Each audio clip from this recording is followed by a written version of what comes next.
அதிகாரம் 4. நான் மெய்யாகவே மன்னித்திருக்கிறேனா? நாம் மற்றவர்களை நமது இருதயத்தின் ஆழத்திலிருந்து மன்னித்து விட்டோம் என்பதற்கு 7 தெளிவான அடையாளங்கள் உள்ளன. இவையாவும் ஆதியாகமம் 45ஆம் அதிகாரத்தில் யோசேப்பினுடைய ஜீவியத்தில் மிகவும் அழகாக சித்தரிக்கப்பட்டுள்ளன. 1. ஒரு நபரை நாம் மெய்யாகவே மன்னித்து விட்டால் அவர் நமக்கு செய்த தீமைகளை நாம் ஒருவரிடமும் ஒருபோதும் நம்முடைய நெருங்கிய நண்பர்களிடமும் கூட சொல்லவே மாட்டோம். யோசேப்பு தன்னுடைய சகோதரரால் பகைக்கப்பட்டு குழியிலே போடப்பட்டு அடிமையாக விற்கப்பட்டான். அநேக வருடங்களுக்கு பிற்பாடு அவன் எகிப்திய பேரரசின் அதிபதி ஆனான். அவனுடைய சகோதரரோ அதை அறியாதிருந்தனர். பஞ்ச காலத்தில் தானியம் கொள்ளும்படியாக அவர்கள் எகிப்திற்கு வந்தார்கள். யோசேப்பு தன் சகோதரரை அடையாளம் கண்டு கொண்டான். ஆனால் அவர்களோ அவனை அடையாளம் கண்டு கொள்ளவில்லை. கடைசியாக அவன் தன்னை அவர்களுக்கு வெளிப்படுத்த வேண்டிய நேரம் வந்தது. அப்போது அவன் தன்னை சூழ நின்று கொண்டிருந்த எகிப்தியர் அனைவரையும் வெளியே போகும் பண்ணும்படி கட்டளையிட்டான். ஆதியாகமம் 45:1. ஏன்? தன்னுடைய சகோதரர் தனக்கு செய்தவற்றை அவர்களில் ஒருவரும் அறிந்து கொள்வதை அவன் விரும்பவில்லை. யோசேப்பு தன்னுடைய சகோதரரை மெய்யாகவே மன்னித்து விட்டான் என்பதற்கு இது ஒரு தெளிவான நிரூபணமாகும். மேலும் யோசேப்பு சிறைச்சாலையில் இருந்தபோது தன்னுடன் இருந்த மற்றொரு சிறை கைதியான பானபாத்திரக்காரன் தலைவனிடத்தில் தான் எவ்விதமாக அச்சிறைச்சாலைக்கு வந்தான் என்பதை விவரிக்க வேண்டிய ஒரு சந்தர்ப்பம் அவனுக்கு உண்டாயிற்று. அவன் அதை எவ்வளவு அழகான விதத்தில் விவரிக்கிறான் பாருங்கள். நான் எபிரேயருடைய தேசத்திலிருந்து களவாய் கொண்டு வரப்பட்டேன். என்னை இந்த காவல் கிடங்களில் வைக்கும்படிக்கும் நான் இவ்விடத்தில் ஒன்றும் செய்யவில்லை. ஆதியாகமம் 40:15. தான் எவ்விதமாக தன் சகோதரரால் பகைக்கப்பட்டு அடிமையாக விற்கப்பட்டான், எவ்விதமாக போத்திபாரின் மனைவி தன்னை பொய்யாக குற்றம் சாட்டினாள் போன்றவைகளை அவன் பானபாத்திரக்காரன் தலைவனிடத்தில் கூறியிருந்திருக்கலாம். ஆனால் அவன் அப்படி செய்யவில்லை. இது யோசேப்பு ஏற்கனவே அவர்கள் எல்லோரையும் மன்னித்து விட்டான் என்பதை காண்பிக்கிறது. ஒருவேளை அவன் தனக்கு இழைக்கப்பட்ட இன்னல்கள் யாவற்றையும் பானபாத்திரக்காரன் தலைவனிடத்தில் விவரித்திருந்திருப்பானே ஆயின் அவன் தன் அவல நிலையிலேயே தொடர்ந்திருந்து அந்த சிறைச்சாலையிலேயே மரித்து போயிருந்திருப்பான். நாம் மற்றவர்களை மன்னிக்க கற்றுக்கொள்ளாத பட்சத்தில் நம்முடைய சிறையிருப்பை போன்ற சூழ்நிலையிலிருந்து ஒருபோதும் வெளியே வர முடியாது என்பதை நினைவிற்கொள்வோமாக. கிறிஸ்தவர்கள் பலரும் ஒரு ஆழமான வஞ்சகத்தில் அகப்பட்டிருக்கிறார்கள். அவர்கள் தாங்கள் மற்றவர்களை மன்னித்து விட்டதாக எண்ணிக்கொள்கின்றனர். ஆனால் உண்மையில் அவர்கள் மன்னிக்க இயலாமை என்ற ஒரு ஆவிக்கு அடிமைகளாயிருக்கிறார்கள். தனக்கு ஒரு காரியம் தெரியாது என்று உணர்கிறவன் போதனையை கற்றுக்கொள்ளக்கூடியவனாயிருப்பான். ஆனால் தனக்கு எல்லாம் தெரியும் என்று நினைப்பவனோ ஒருவராலும் போதிக்க கூடாதவனாயிருப்பான். இதுவே அநேக கிறிஸ்தவர்களின் துக்ககரமான நிலவரமாகும். அவர்கள் கர்த்தருடைய பரிசுத்த ராபோஜனத்தில் தவறாமல் பங்கு பெறுவதுடன் எனக்கு யார் மீதும் எந்தவிதமான மன வருத்தமும் இல்லை என்று கூறவும் கூடும்.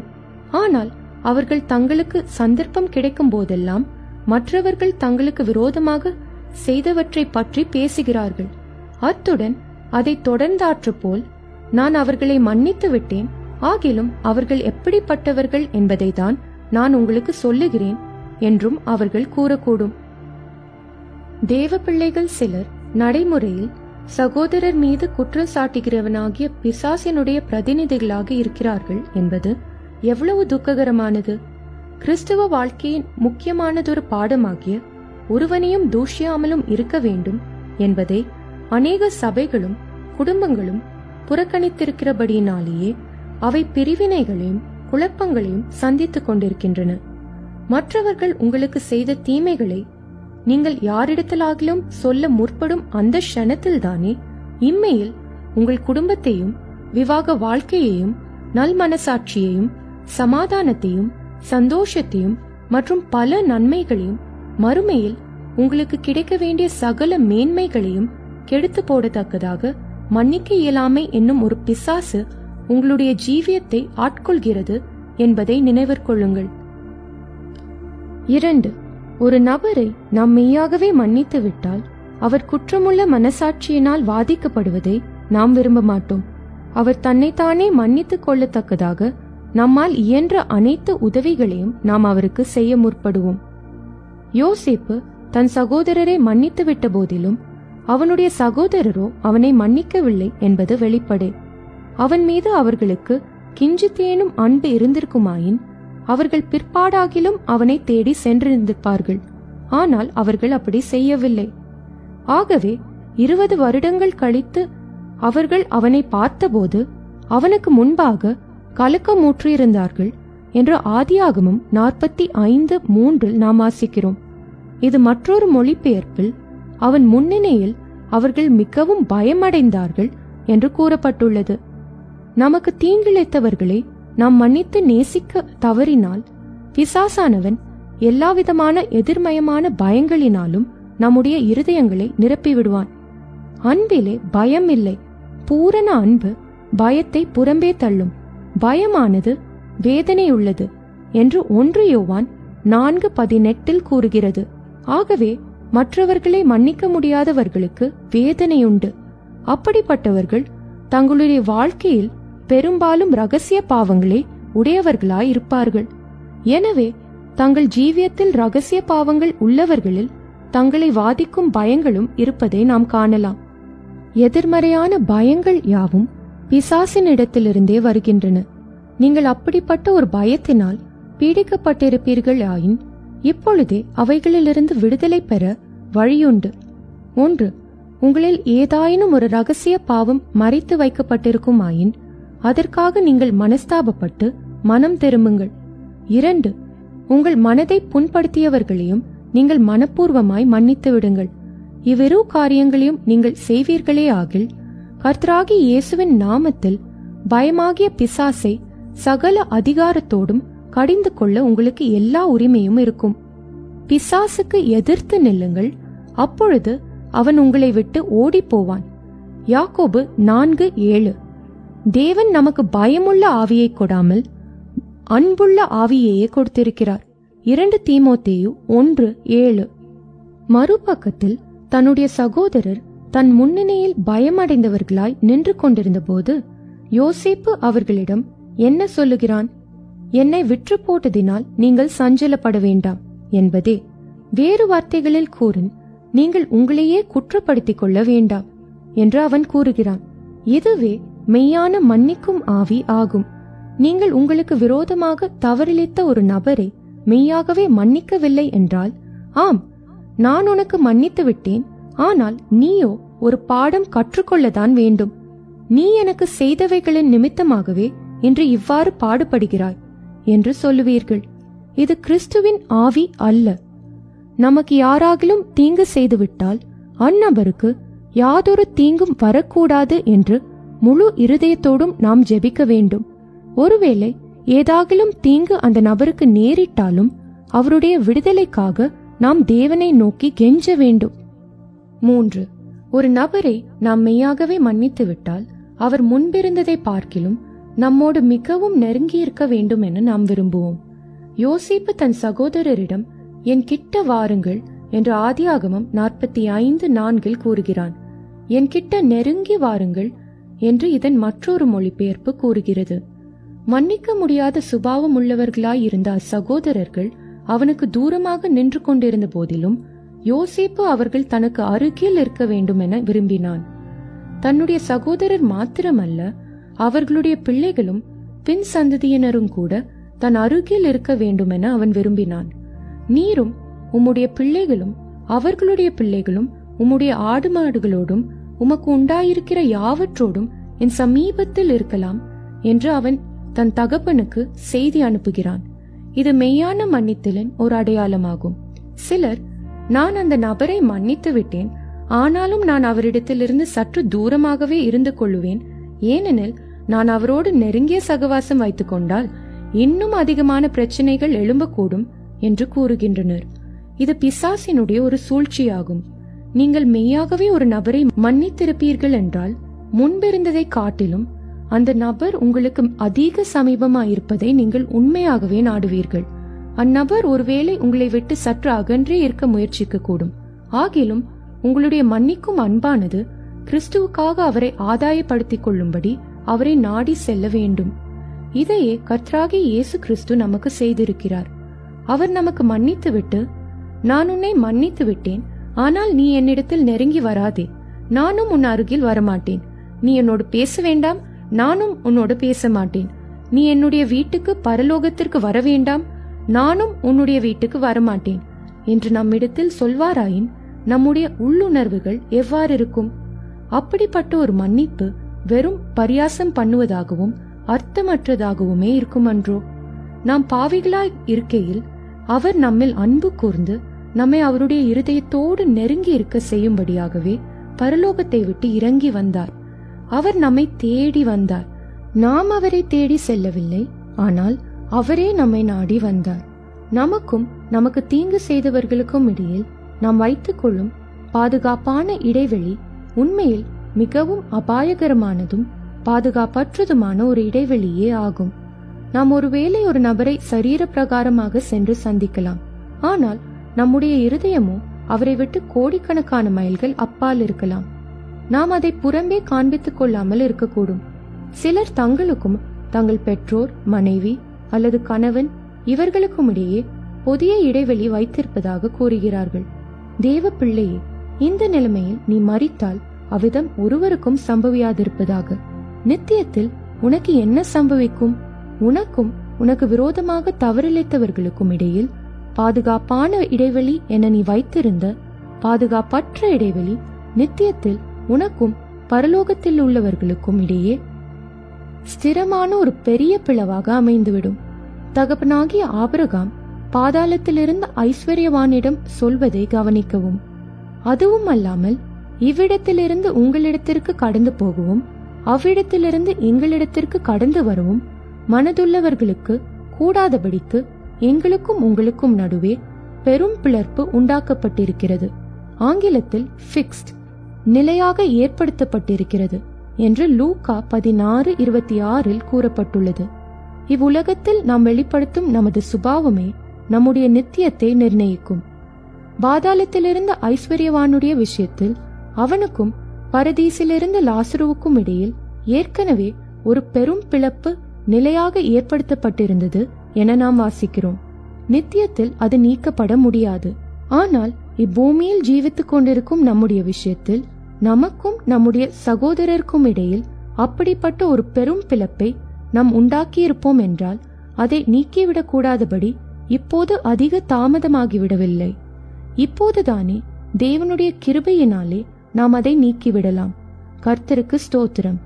ஆனால் அந்த பிளப்பை அகற்றிவிடாமலேயே நாம் இவ்வுலகத்தை விட்டு கடந்து போய்விடுவோம் என்றால் நித்தியத்தில் அது என்றென்றைக்குமாய் நிலையாக ஸ்திரப்படுத்தப்பட்டதாயிருந்து நம்முடைய நித்திய அழிவுக்கும் நித்திய நிந்தனைக்கும் வழிவகுத்துவிடும். அருமை நண்பனே, யாராகிலும் ஒருவரை விட்டு நீ உன்னை தூரமாக வைத்துக் கொண்டிருக்கிறாயா என்பதை தயவு செய்து ஆராய்ந்து பார்.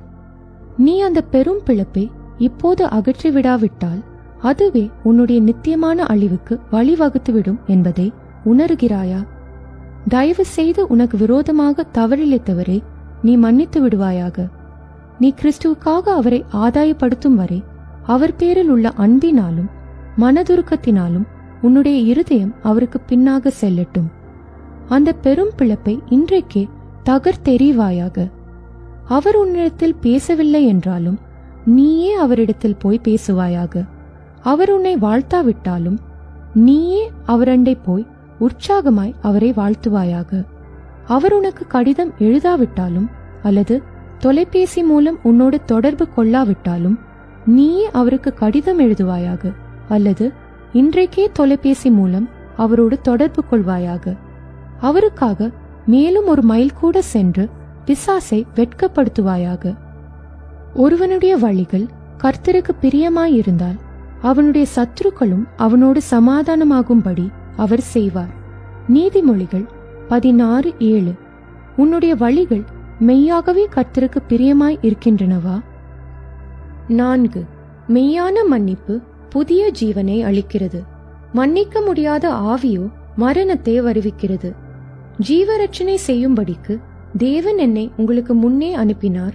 பெரிய ரட்சிப்பினால் உங்களை உயிரோடே காப்பதற்காகவும் தேவன் என்னை உங்களுக்கு முன்னமே அனுப்பினார். ஆதியாகமம் 45 அதிகாரம் 5-7 வசனங்களில் யோசேப்பு தன் சகோதரரிடத்தில் சொன்னான், கர்த்தராகிய இயேசு நம்முடைய சகல பாவங்களையும் நமக்கு மன்னித்தபடியினாலேயே நாம் ரட்சிப்பை அல்லது நித்திய ஜீவனை பெற்றுக்கொண்டோம். ஆகவே மன்னிப்பு என்பது புதிய ஜீவனோடு சம்பந்தப்பட்ட ஒன்றாகும். நாம் நம்முடைய பகுதியில் மற்றவர்களுக்கு மன்னிப்பை வழங்காதிருக்கும் போது தேவனிடத்திலிருந்து நாம் பெற்றுக்கொண்ட மன்னிப்பை நஷ்டப்படுத்திக் கொள்வதுடன் ஜீவனையும் இழந்து விடுவோம். நாம் எவ்வளவு அதிகமாக மற்றவர்களை மன்னித்துவிட கற்றுக்கொள்கிறோமோ அவ்வளவு அதிகமாய் ஜீவனை பெற்றுக்கொள்கிறோம். அவ்வாறே நாம் எவ்வளவு அதிகமாக மற்றவர்களை மன்னிக்க மறுத்து விடுகிறோமோ அவ்வளவு அதிகமாக மரணம் நமக்குள்ளே கிரியை செய்யும். ஜீவன் என்பது சந்தோஷம், சமாதானம், திருப்தி, தேவநோக்கம் நிறைவேறுதல் ஆகியவற்றையும், மரணம் என்பது குழப்பம், துக்கம், அதிருப்தி, வேதனை, வாதிக்கப்படுதல் போன்றவற்றையும் குறிக்கும். தங்களுக்கு விரோதமாக தவறிழைத்தவர்களை மன்னிக்க கூடாதிருப்பதால் சிலர் தற்கொலையும் கூட செய்து கொள்கிறார்கள். ஏதோ ஒரு தூண்டுதலினால் ஊந்தப்பட்டு அவர்கள் அப்படி செய்து கொள்கிறார்கள் என்பது போல நமக்கு தோன்றினாலும் உண்மையில் அவர்களில் இருக்கும் பிறரை மன்னிக்க முடியாத ஆவியை பிசாசானவன் தனக்கு சாதகமாக்கிக் கொண்டு அவர்களை அவ்விதம் செய்ய பண்ணுகிறான். அகிதோப்பேல் தற்கொலை செய்து கொண்டதற்கான காரணம் மிகவும் அற்பமானதும் புத்தியீனதுமாக தோன்றப்படும். ஆனால் அதன் அடிப்படையான காரணம் அவன் மன்னிக்க மறுத்ததே ஆகும். அகிதோப்பேல் பத்சேபாலின் பாட்டனாவான். 2 சாமுவேல் 11 அதிகாரம் 3 வசனத்திலும் 23 அதிகாரம் 34 வசனத்திலும் இது கூறப்பட்டுள்ளது. பத்சேபாலிடத்தில் தாவீது செய்த பாவத்தை தேவன் அவனுக்கு மன்னித்து விட்ட போதிலும் அகிதோப்பேல் அதை மன்னித்திருக்கவில்லை என்பது வெளிப்படை. தாவீதின் ஆலோசனைக்காரனாய் இருந்து வந்த அவன் தாவீதை கைவிட்டு அவனுக்கு விரோதமாக எழும்பிய அப்சலோமோடே சேர்ந்து கொண்டான். முடிவாக அவன் தற்கொலை செய்து கொண்டான். 2 சாமுவேல் 17 அதிகாரம் 23 வசனம். அகிதோப்பேலை போல நாம் மற்றவர்களை மன்னிக்க மறுப்போம் என்றால் தற்கொலையின் ஆவி ஒருவேளை நம்மை தாக்கக்கூடும். உன்னை நீயே மாய்த்துக்கொள், நதியில் குதித்து விடு போன்ற அந்நிய சத்தங்களை சிலர் கேட்பதற்கான அடிப்படையான காரணம் இதுவே. 5. ஒரு நபரை நாம் மெய்யாகவே மன்னித்து விட்டால் அவர் மீது நமக்கு மனதுருக்கம் உண்டாகும். யோசேப்பினுடைய சகோதரர் அவனை பகைத்து அவனை கொலை செய்ய சதி திட்டமிட்டு தண்ணீர் இல்லாத வெறுங்குழியில் அவனை போட்டு கடைசியாக அவனை அடிமையாக விற்றுவிட்ட போதிலும் அவர்கள் பேரில் அவனுக்கு உண்டாயிருந்ததெல்லாம் அன்பும் மனதுருக்கமுமே ஆகும். இவை மெய்யான மன்னித்தலின் அடையாளங்களாயிருக்கின்றன. அவன் தன் சகோதரரிடம் தான் அவர்களை அந்த பஞ்ச காலத்தில் பராமரிப்பதாக வாக்கு பண்ணினதுடன் அவர்கள் யாவரையும் முத்தம் செய்து அவர்களை கட்டி கொண்டு அழுதான். ஆதியாகமம் 45 அதிகாரம் 11, 15 வசனங்களில் நாம் வாசிக்கிறோம். மற்றவர்கள் நமக்கு விரோதமாக செய்த தப்பிதங்களை கிறிஸ்து நமக்கு மன்னித்தது போல நாம் மன்னித்து விடவில்லை என்பதை நாம் எவ்விதம் அறிந்து கொள்ளலாம்? நம்முடைய சத்துருக்களை நாம் காணும் போது அவர்கள் மீது மனதுருக்கம் கொள்வதற்கு பதிலாக அவர்கள் பேரில் நாம் எரிச்சல் அடைந்து கோபப்படுகிறவர்களாய் இருப்போம் என்பதே இக்கேள்விக்கான பதிலாகும். ஒருவருக்கொருவர் தயவாயும் மன உருக்கமாயும் இருந்து கிறிஸ்துவுக்குள் தேவன் உங்களுக்கு மன்னித்தது போல நீங்களும் ஒருவருக்கொருவர் மன்னியுங்கள். எபேசியர் 4:32. பிறரை மன்னித்துவிட கற்றுக்கொண்டவர்களுக்கு மாத்திரமே மனதுருக்கமுள்ள ஒரு இருதயம் உண்டாகும். காலணிகளை செய்யும் தொழிலையுடைய ஒரு நல்ல கிறிஸ்துவர் இருந்தார். அவர் காலணி செய்யும் தன் வியாபாரத்தில் ஏழையான ஒரு அனாதை இளைஞனை பயிற்றுவித்தார். நாளடைவில் அத்தொழிலில் கை தேர்ந்தவனாகிவிட்ட அவன் ஒரு நாள் தன்னுடைய எஜமானை விட்டு பிரிந்து அவருடைய கடைக்கு நேரெதிரிலேயே புதியதோர் காலணி கடையை திறந்தான். அன்று மாலையில் அந்த கிறிஸ்துவர் தன் குடும்ப ஜெபத்தில் தன்னிடத்தில் முன்பு பயிற்சி பெற்றவனாயிருந்த அந்த இளைஞருக்கும் கூட பராமரிக்க வேண்டிய ஒரு குடும்பம் இருக்கிறபடியினால் அவனுடைய வியாபாரத்தையும் கர்த்தர் ஆசிர்வதிக்க வேண்டும் என்று ஜெபித்தார். நமக்கு விரோதமாக தவறிழைத்த ஒரு நபரை நாம் மெய்யாகவே மன்னித்திருப்போமாயின் அந்நபர் மீது நமக்கு மனதுருக்கம் உண்டாகும். இதுவே மெய்யான மன்னித்தலின் அடையாளமாகும். அவ்வித மனதுருக்கம் நம்மில் இருப்பதாக நாம் உணரும் வரையிலும் நாம் அந்நபரை மெய்யாக மன்னிக்கவில்லை என்றே பொருள். கர்த்தராகிய இயேசுவின் சத்துருக்கள் அவருடைய முகத்தில் துப்பி அவரை வாரினால் அடித்து சிலுவையில் அறைந்த போதிலும் அவர் அவர்கள் பேரில் மனதுருக்கமுள்ளவராய், பிதாவே, இவர்களுக்கு மன்னியும், தாங்கள் செய்கிறது இன்னதென்று அறியாதிருக்கிறார்களே என்று லூக்கா 23:34 அவர்களுக்காக ஜெபித்தார். அவர் கூறிய ஒரு உவமையிலும் ஆண்டவன் மனதிறங்கி அவனுக்கு மன்னித்து விட்டான் என்று மத்தேயு 18:27 நாம் வாசிக்கிறோமே. அருமையான தேவ பிள்ளையே, உன்னுடைய மிக மோசமான சத்துருக்களின் பேரில் நீ எந்த அளவுக்கு மனதுருக்கமுள்ளவனாயிருக்கிறாய்? கொடுங்கள், அப்பொழுது உங்களுக்கு கொடுக்கப்படும். அமுக்கி குலுக்கி சரிந்து விழும்படி நன்றாய் அளந்து உங்கள் மடியிலே போடுவார்கள். நீங்கள் எந்த அளவினால் அளக்கிறீர்களோ அந்த அளவினால் உங்களுக்கும் அளக்கப்படும். லூக்கா 6:38 நமது ஆண்டவர் உரைத்திருப்பதை நினைவிற்கொள்வாயாக. வெளிப்படையாக கூறின், உன்னுடைய மிக மோசமான சத்துருக்களின் பேரில் உன்னால் மனதுருக்கம் காண்பிக்க முடியவில்லை என்றால் ஒரு நாள் வரும், அன்று தேவனுடைய நியாயசன்னத்திற்கு முன்பாக நீ நிற்கும்போது உனக்கும் மனதிற்கும் காண்பிக்கப்படாமற் போகும். நீ கிறிஸ்துவின் மிக மோசமான சத்ருவாக காணப்படுவாய். 6. மெய்யாக பிறரை மன்னித்தல். நாம் தேவ உணர்வுள்ளவர்களாயிருக்க காட் கான்ஷியஸ் நமக்கு உதவி செய்கிறது. தேவ உணர்வுள்ளவர்களாயிருத்தல் என்பது யாது? தேவ உணர்வு என்பது கடந்த காலத்தில் நம் ஜீவியத்தில் என்னதான் சம்பவித்திருந்தாலும், நிகழ்காலத்தில் என்னதான் சம்பவித்துக் கொண்டிருந்தாலும், வருங்காலத்தில் என்னதான் சம்பவிக்கப் போகிறதாயிருந்தாலும் அவை எல்லாம் தேவனுடைய கருத்திலிருந்தே வருகின்றன என்றும், அது நிமித்தம் அவை யாவும் நம்முடைய நன்மைக்கும் மற்றவர்களுடைய நன்மைக்கும் ஏதுவானவைகளே என்றும் நாம் அறிந்திருப்பதாகும். தேவ உணர்வுள்ள ஒருவன் ஒவ்வொரு சூழ்நிலையிலும், ஒவ்வொரு க்ஷணப்போதிலும், எல்லாவற்றிலும், எல்லா இடங்களிலும் தேவனை காண்கிறான். இவ்விதம் தேவ உணர்வுள்ள ஒரு கிறிஸ்துவன் இப்பூமியில் எப்பொழுதும் பரலோகத்தை அனுபவிக்கிறான். தங்களுக்கு விரோதமாக தவறிழைத்தவர்களை மன்னித்து விட்டவர்கள் மாத்திரமே தேவ உணர்வுள்ளவர்களாய் இருக்கக்கூடும். இதற்கு யோசேப்பு ஒரு சிறந்த எடுத்துக்காட்டாக திகழ்கிறான். அவன் ஒவ்வொரு சூழ்நிலையிலும் தேவனுடைய கரத்தை கண்டான். அவன் தன் சகோதரரிடத்தில் என்ன சொல்லுகிறான் என்று பாருங்கள். என்னை இவ்விடத்தில் வரும்படி விற்று போட்டதினால் நீங்கள் சஞ்சலப்பட வேண்டாம், அது உங்களுக்கு விசனமாயிருக்கவும் வேண்டாம். தேவன் என்னை அனுப்பினார், நீங்கள் அல்ல, தேவனே என்னை இவ்விடத்திற்கு அனுப்பினார். நீங்கள் எனக்கு தீமை செய்ய நினைத்தீர்கள், தேவனோ அதை நன்மையாக முடிய பண்ணினார் என்று ஆதியாகமம் 45 5-8 50 20 கூறப்பட்டுள்ளது. எல்லா இடங்களிலும், எல்லாவற்றிலும், எல்லா சூழ்நிலைகளிலும் நாம் தேவனை காணும்போது வாழ்க்கை நமக்கு லகுவானதாகவும் சுமூகமானதாகவும் இருக்கும். எல்லாவற்றிலும் நாம் தேவனை காணும்போது எல்லாவற்றிலும் உள்ள அவருடைய நன்மையையும் நாம் காணக்கூடியவர்களாயிருப்போம். ஆனால் பிறரை மன்னியாத ஜனங்களோ முற்றிலும் வேறுபட்ட ஒரு உலகத்தில் வாழ்கிறார்கள். அவர்கள் எல்லா சூழ்நிலைகளிலும், எல்லாரிலும் பெரும்பாலும் தீமையையே காண்கிறார்கள். அவர்களில் சிலர் மனக்குழப்பம் அடைகிறவர்களாயும் இருக்கிறார்கள். அதாவது கவலை, அச்சம், பயம், நம்பிக்கையின்மை, யாவர் மேலும் யாவரை பற்றியும் சந்தேகம் போன்றவை அவர்களை ஆட்கொள்கின்றன. அப்படிப்பட்டவர்கள் தங்களுடைய பிரச்சனைகளுக்கும் துக்கங்களுக்கும் மற்றவர்களை குற்றம் சாட்டிக் கொண்டும் குறை கூறிக்கொண்டும் இருப்பார்கள். என் வாழ்க்கையில் எல்லாமே தவறாகத்தான் போய்கொண்டிருக்கிறது, எல்லாருமே எனக்கு விரோதமாயிருக்கிறார்கள் என்பதே அவர்களது முறையீடுதலாயிருக்கும்.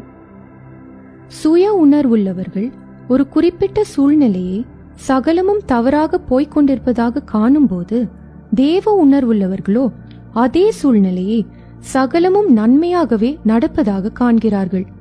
வேறு வார்த்தைகளில் கூறின், பிறரை மன்னியாதவர்கள் பிரச்சனைகளும் கவலைகளும் நிறைந்ததோர் எதிர்மயமான உலகத்தில் வாழும்போது, பிறரை மன்னிக்கிறவர்களோ எப்போதும் பரலோகத்தை அனுபவிக்கிறார்கள். உங்கள் மகிழ்ச்சியும் மகிழ்ச்சி இன்மையும் உங்களுடைய இருதயத்தினுடைய நிலவரத்தின் பிரதிபலிப்பே ஆகும். சந்தோஷமும் சமாதானமும் நிறைந்த புத்தம் புதியதோர் உலகில் ஒரு புதிய ஜீவியத்தை ஆரம்பிக்கும்படி இப்பொழுதுதானே உங்களுக்கு விரோதமாக தவறிழைத்த ஒவ்வொருவரையும் மனப்பூர்வமாகவும் முழு இருதயத்தோடும் மன்னித்து விடுவீர்களா? ஆம், விசுவாசத்தினால் நீங்கள் இருள் சூழ்ந்த நிலையிலிருந்து மகிமையான ஒரு சூழ்நிலைக்கு பறந்து செல்ல முடியும். அங்கே உங்கள் புலம்பல் ஆனந்த களிப்பாகவும் துக்கம் மகிழ்ச்சியாகவும் மாறும். 7. ஒரு நபரை நாம் மெய்யாகவே மன்னித்து விட்டால் நம்மால் இயன்ற மிக சிறந்ததை அந்நபருக்கு செய்ய நாம் ஆவல் உள்ளவர்களாயிருப்போம். நம்முடைய தேவன் தம்முடைய மிக சிறந்ததை தம்முடைய ஒரே பேரான குமாரனை நமக்கு தந்தருளி நம்மிடத்தில் தமது மன்னிப்பையும் அன்பையும் வெளிப்படுத்தினார்.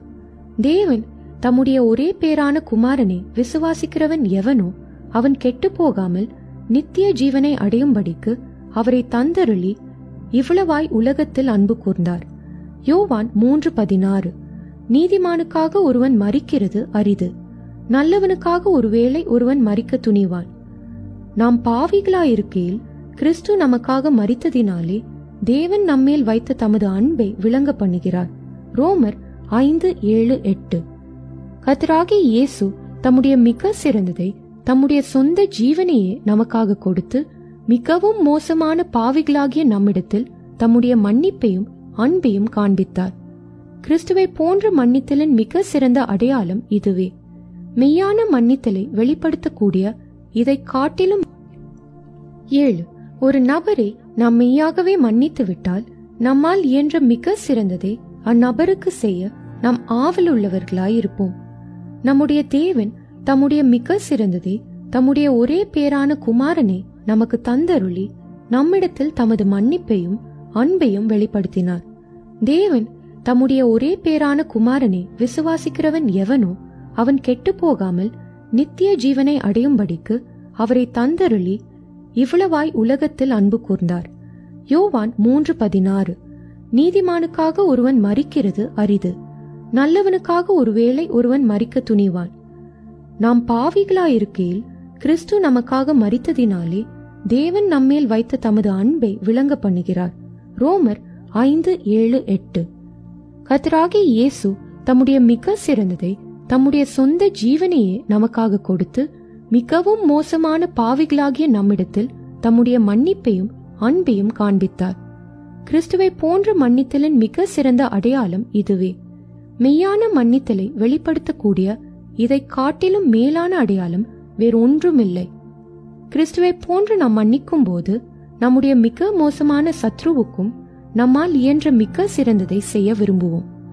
நாம் இப்படி செய்ய தவறினால் பிறரை நாம் மன்னித்திருக்கிற நம்முடைய மன்னிப்போ அல்லது நம்முடைய கிறிஸ்தவ வாழ்க்கையோ பூரணமாயிராது. யோசேப்பினுடைய சிறந்த மாதிரியை பாருங்கள். அவன் தன்னுடைய தகப்பனுக்கு தன் சகோதரர் வாயிலாக செய்தி அனுப்புகிறான். நீரும் உம்முடைய பிள்ளைகளும் அவர்களுடைய பிள்ளைகளும் உம்முடைய ஆடு மாடுகளோடும் உமக்கு உண்டாயிருக்கிற யாவற்றோடும் கோசேன் நாட்டில் வாசம் பண்ணி என் சமீபத்தில் இருக்கலாம். உமக்கும் உம்முடைய குடும்பத்தாருக்கும் உமக்கு இருக்கிற யாவற்றுக்கும் வறுமை வராதபடிக்கு அங்கே உம்மை பராமரிப்பேன். ஆதியாகமம் 45 10-11 எகிப்து தேசத்தில் கோசேன் நாடு மிக சிறந்த நாடாயிருந்தது. ஆதியாகமம் 47 6.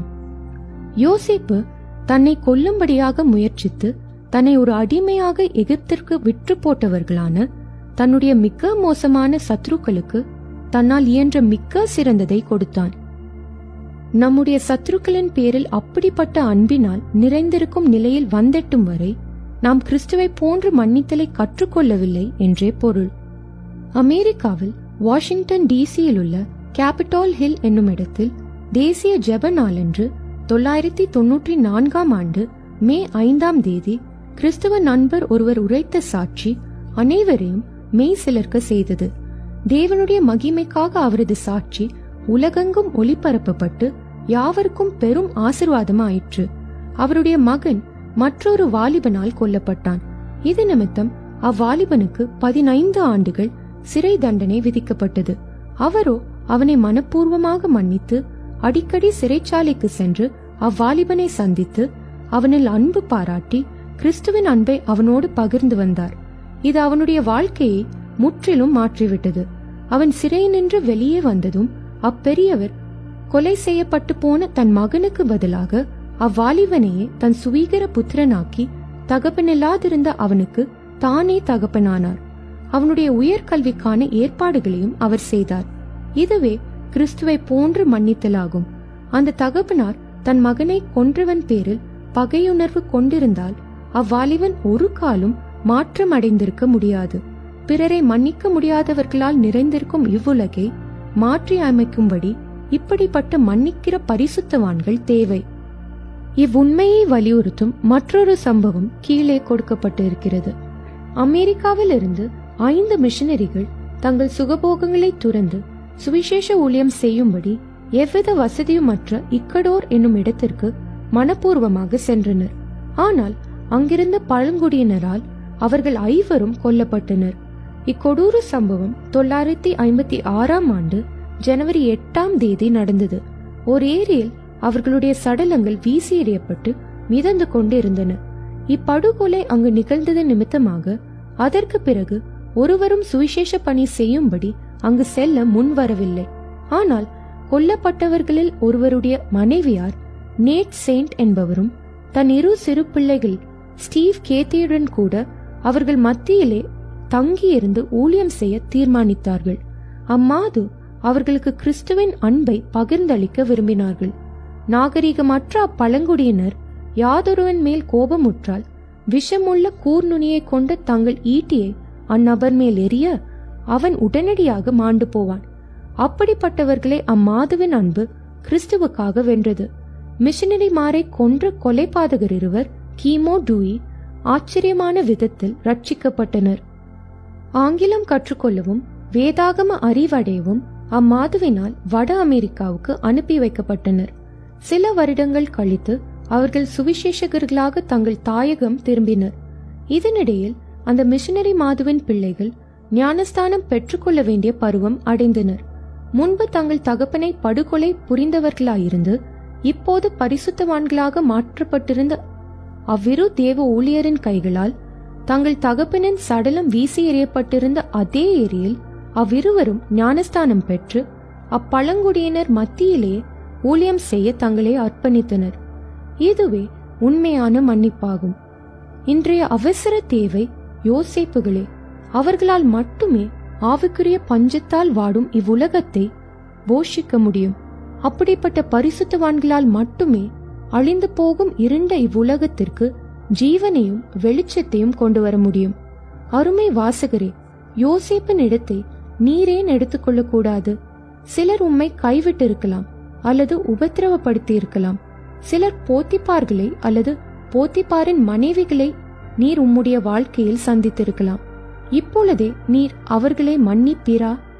இதற்கான தீர்மானத்தை இப்போதே செய்வீராக. அதிகாரம் 5. மன்னியாதிருத்தல் விளைவிக்கும் பேரழிவு.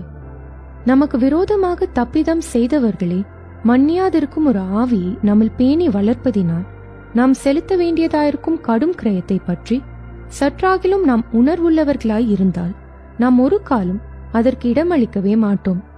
அவசியமற்ற சொல்லுண்ணா துன்பங்களை அது நமக்கும் மற்றவர்களுக்கும் வருவிக்கிறது. அது சம்பந்தமாக கர்த்தராகிய இயேசு மத்தேயு 18 அதிகாரம் 21 முதல் 35 வரை உரைத்திருக்கும் உவமை நம் மனக்கண்களை பிரகாசிப்பதாயிருக்கிறது. கர்த்தராகிய இயேசு பேதுருவினிடத்தில் அவன் தன் சகோதரனை 70 தரம் மன்னிக்க வேண்டும் என்று சொன்னபோது, குற்றம் புரிந்தவன் சரியாக 490 முறை மன்னிக்கப்பட வேண்டும் என்றும் 491வது முறையோ அந்நபர் பகைக்கப்படலாம் என்றும் அவர் கருதவில்லை. 70 என்பது நம்முடைய ஜீவிய காலம் முழுவதையும் குறிக்கிறது. எங்கள் ஆயுசு நாட்கள் 70 வருஷம். சங்கீதம் 90:10 நாம் வாசிக்கிறோம். 7 பூரணத்தை குறிக்கும் ஒரு லக்காகும். ஆகவே 70 தரம் மன்னித்தல் என்பது நாம் நம்முடைய ஜீவிய காலம் முழுவதும் மற்றவர்களை பூரணமாக மன்னித்துக் கொண்டே இருக்க வேண்டும் என்றே பொருள்படும். மத்தேயு 18 அதிகாரம் 21 முதல் 35 வரை கூறப்பட்டுள்ள உவமையிலிருந்து நாம் அநேக விஷயங்களை கற்றுக்கொள்கிறோம். அதில் குறிப்பிடப்பட்டுள்ள ராஜா கிறிஸ்துவையும் ஊழியக்காரர்கள் நம்மையும் குறிக்கின்றனர். அந்த ராஜா 10,000 தாலந்துகள் கடன் பெற்று இருந்தவனை மன்னித்து விட்டான். நம்மை மன்னிக்கும்படியாக கர்த்தராகிய இயேசு கல்வாரி சிலுவையில் செலுத்திய கிரயம் இதை பார்க்கிலும் மிகவும் அதிகமானதாகும். ஆனால் நம்முடைய பாவ கடனிலிருந்து நாம் விடுதலை பெற்றிருப்பினும் மற்றவர்களை மன்னித்து நேசிக்கும் கடனிலிருந்து நாம் விடுபடவில்லை. நாம் பிறரை மன்னித்து நேசிக்க கடனாளிகளாயிருக்கிறோம். நமக்கு விரோதமாக மற்றவர்கள் செய்யும் தப்பிதங்கள் அவர்கள் நம்மிடத்தில் 100 வெள்ளிப்பணம் அல்லது $1 மாத்திரமே கடன் பட்டிருப்பதற்கு ஒப்பாகும். நம் ராஜாவானவரிடத்திலிருந்து மிக பெரிய தொகையான $10,000 மில்லியன் அளவுக்கு மன்னிப்பை பெற்றிருக்கிற நாம் நம்முடைய உடன் ஊழியக்காரன் நம்மிடத்தில் பட்ட கடனாகிய $1 மன்னியாதிருப்போமாயின் அதன் விளைவு என்னவாயிருக்கும் என்பதை இந்த உவமையில் காண்கிறோம். அவனுடைய ஆண்டவன் கோபமடைந்து அவன் பட்ட கடனை எல்லாம் தனக்கு கொடுத்து தீர்க்கும் அளவும் உபாதிக்கிறவர்களிடத்தில் அவனை ஒப்புக் கொடுத்தான். மத்தேயு 18:34. தன் உடன் ஊழியக்காரன் தன்னிடத்தில் பட்ட கடனாகிய 100 வெள்ளிப்பணத்தை இவ்வூழியக்காரன் அவனுக்கு மன்னிக்கவில்லை என்று ராஜா கண்டபோது தான் இவனுக்கு ஏற்கனவே $10,000 மில்லியன் அளவுக்கு பெரிய தொகையாயிருந்த கடனுக்கு அளித்திருந்த மன்னிப்பை ரத்து செய்துவிட்டான். அவனுக்கு கிடைத்திருந்த மன்னிப்பு பறித்து கொள்ளப்பட்டது. நாம் பிறரை மன்னியாதிருக்கும் போது நாம் உடனடியாகவே ஆவிக்குரிய ரீதியில் கடன் தீர்க்க வகையற்ற தரித்திரராகி திவாலாவாகி விடுகிறோம். அதாவது நாம் திரும்பவும் $10,000 மில்லியன் கடனுக்குள்ளாகி விடுகிறோம். நாம் பிறரை மன்னியாவிடில் நாம் உபாதிக்கப்படுவோம். அநேகர் இந்நிலவரத்தில் இருக்கின்றனர். தங்களால் பிறரை மன்னித்துவிடக் கூடாமல் இருப்பதால் அவர்கள் தங்கள் ஆவி, ஆத்மா, சரீரம் இவற்றில் வாதிக்கப்படுகிறார்கள். இது நிமித்தம் சிலரால் தூங்க கூட முடியவில்லை. தேவனுடைய வார்த்தை மிக தெளிவாயிருக்கிறது. நாம் பிறரை மன்னிக்க மறுப்போமாகில் பிசாசானவன் அதை தனக்கு சாதகமாக்கிக் கொண்டு நம் ஜீவியங்களில் பெரும் நாசம் விளைவிப்பான். எவனுக்கு நீங்கள் மன்னிக்கிறீர்களோ அவனுக்கு நானும் மன்னிக்கிறேன். மேலும் எதை நான் மன்னித்திருக்கிறேனோ அதை உங்கள் நிமித்தம் கிறிஸ்துவனுடைய சந்நிதானத்திலே மன்னிக்கிறேன். சாத்தானாலே நாம் மோசம் போகாதபடிக்கு அப்படி செய்தேன். அவனுடைய தந்திரங்கள் நமக்கு தெரியாதவைகள் அல்லவே. 2 கொரிந்தியர் 2:10-11 நாம் வாசிக்கிறோம். சாத்தானாலே நாம் மோசம் போகாதபடிக்கு என்பது ஆங்கிலத்தில் சாத்தான் அதை தனக்கு சாதகமாக பயன்படுத்தி கொண்டு நம்மை மேற்கொள்ளாதபடிக்கு என்ற அர்த்தத்தில் கூறப்பட்டுள்ளது. அநேகரும் சாத்தானின் தந்திரங்களை அறியாதவர்களாய் இருப்பதினாலேயே மற்றவர்களை மன்னிக்க மறுத்து விடுகிறார்கள். இது வருந்தத்தக்க ஒரு காரியமாகும். இவ்வாறாக பொல்லாங்கன் அதை தனக்கு சாதகமாக பயன்படுத்தி கொண்டு அவர்களை மேற்கொள்வதற்கு நல்ல தருணம் கிடைக்க பெறுகிறான். பிசாசானவன் எப்போதும் என்னை பின்தொடர்கிறான் என்று சிலர் முறையிடுகிறார்கள். நீங்கள் ஒரு கருவாட்டு துண்டை உங்கள் சட்டை பையில் வைத்திருந்தால் அதனுடைய வாசனையினால் இழுக்கப்பட்டு ஒரு பூனை உங்கள் பின்னே வரக்கூடும். அந்த பூனையை தொடர்ந்து கடிந்து கொண்டு துரத்துவதால் பிரயோஜனம் ஒன்றும் இருக்க போவதில்லை. ஆனால் நீங்கள் அந்த கருவாட்டு துண்டை வீசி எறிந்துவிட்டால் அதற்கு பின் அந்த பூனைக்கு உங்களை பின்தொடர எந்த ஆர்வமும் இல்லாமற் போவதை நீங்கள் காண்பீர்கள். பிசாசும் அப்படியே. உங்கள் ஜீவியத்தில் உள்ள பிறரை மன்னிக்க முடியாத ஆவியை அல்லது அறிக்கை செய்யப்படாத மறைவான பாவத்தை கண்டுபிடித்து விட்டுவிடுங்கள். பிசாசானவனும் உங்களை பின்தொடருவதை விட்டுவிடுவான். நாம் நம்முடைய ஜீவியத்தை தேவனோடு சரியான நிலையில் காத்துக்கொள்ளும் போது யாதொரு பிசாசின் வல்லமைக்கும் நம்மேல் எவ்வித அதிகாரமும் இராது. அப்போது நாம் பிசாசானவனுக்கு பயப்பட மாட்டோம். மாறாக பிசாசானவனே நமக்கு பயப்படுவான். நாம் வியாதிக்கு அஞ்ச மாட்டோம். மாறாக வியாதியே நம்மை கண்டு அஞ்சும். நாம் மரணத்திற்கு பயப்பட மாட்டோம். மாறாக மரணமே நமக்கு பயப்படும். இந்த உலகத்தின் அதிபதி வருகிறான். அவனுக்கு என்னிடத்தில் ஒன்றுமில்லை. யோவான் 14:30 கர்த்தராகிய இயேசு கூறினார், அவனுக்கு, அதாவது சாத்தானுக்கு என்மேல் யாதொரு வல்லமையும் இல்லை என்று இதன் மற்றொரு மொழிபெயர்ப்பு கூறுகிறது. சாத்தானுடைய வல்லமை என்பது ஒரு அம்சத்தில் பாவத்தின் வல்லமையாகும்.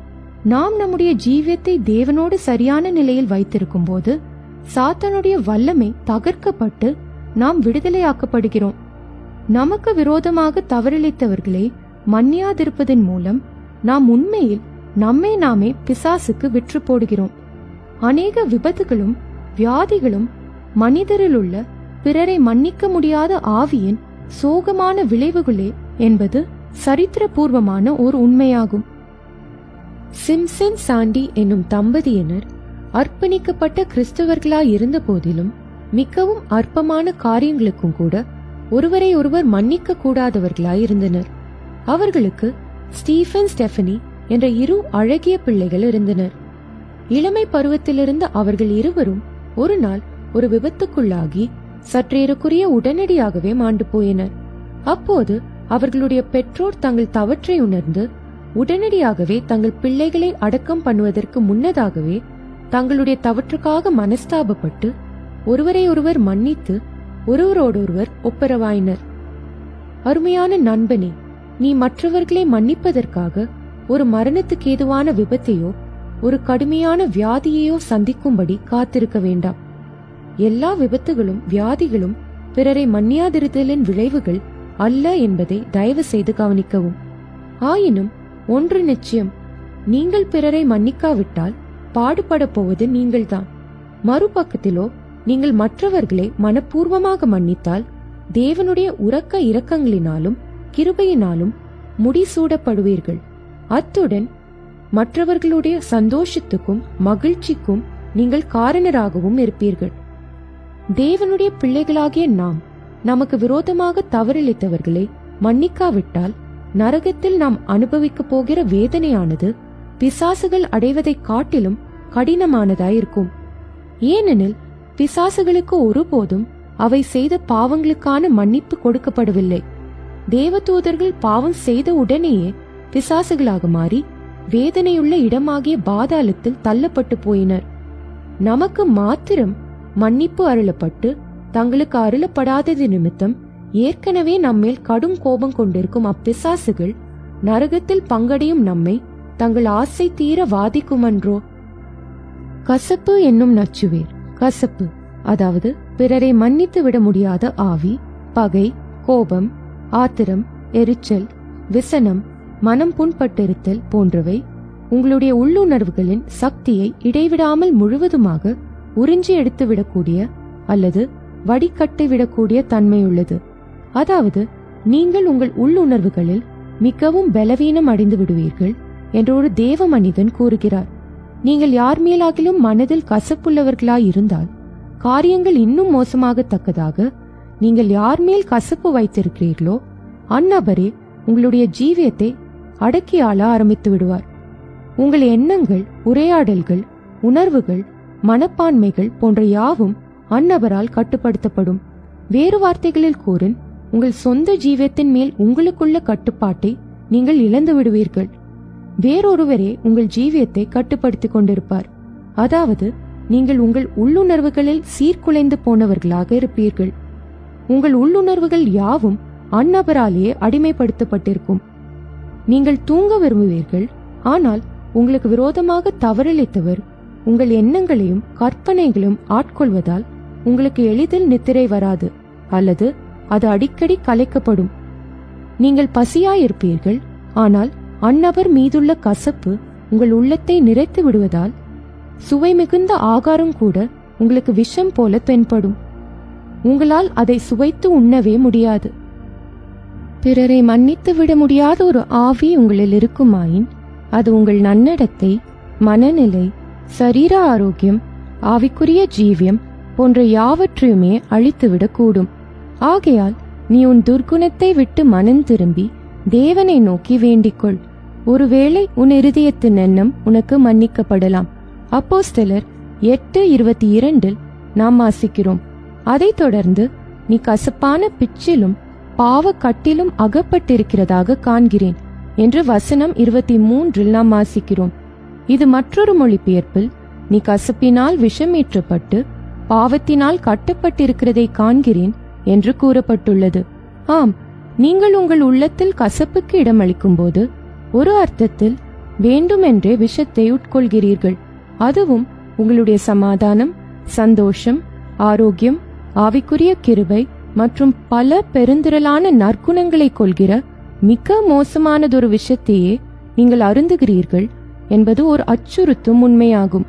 மேலும் கசப்பானது உங்கள் ஆவியை கட்டி வைத்து உங்களை ஆவிக்குரிய அந்தகாரம் என்னும் இருண்ட நிலவரைக்குள் தூக்கி எறிந்து விடுகிறது.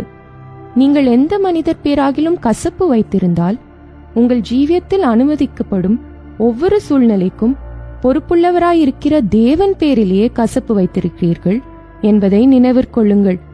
தேவன் ஒரு குறிப்பிட்ட நோக்கத்தோடு அந்த சூழ்நிலையை உங்களது வாழ்வில் அனுமதித்தார். நீங்களோ அந்த நோக்கத்தை விளங்கிக் கொள்ள தவறிவிட்டீர்கள். கசப்பு நீங்கள் தேவனுடைய கிருபையை இழந்து போகும்படி செய்கிறது.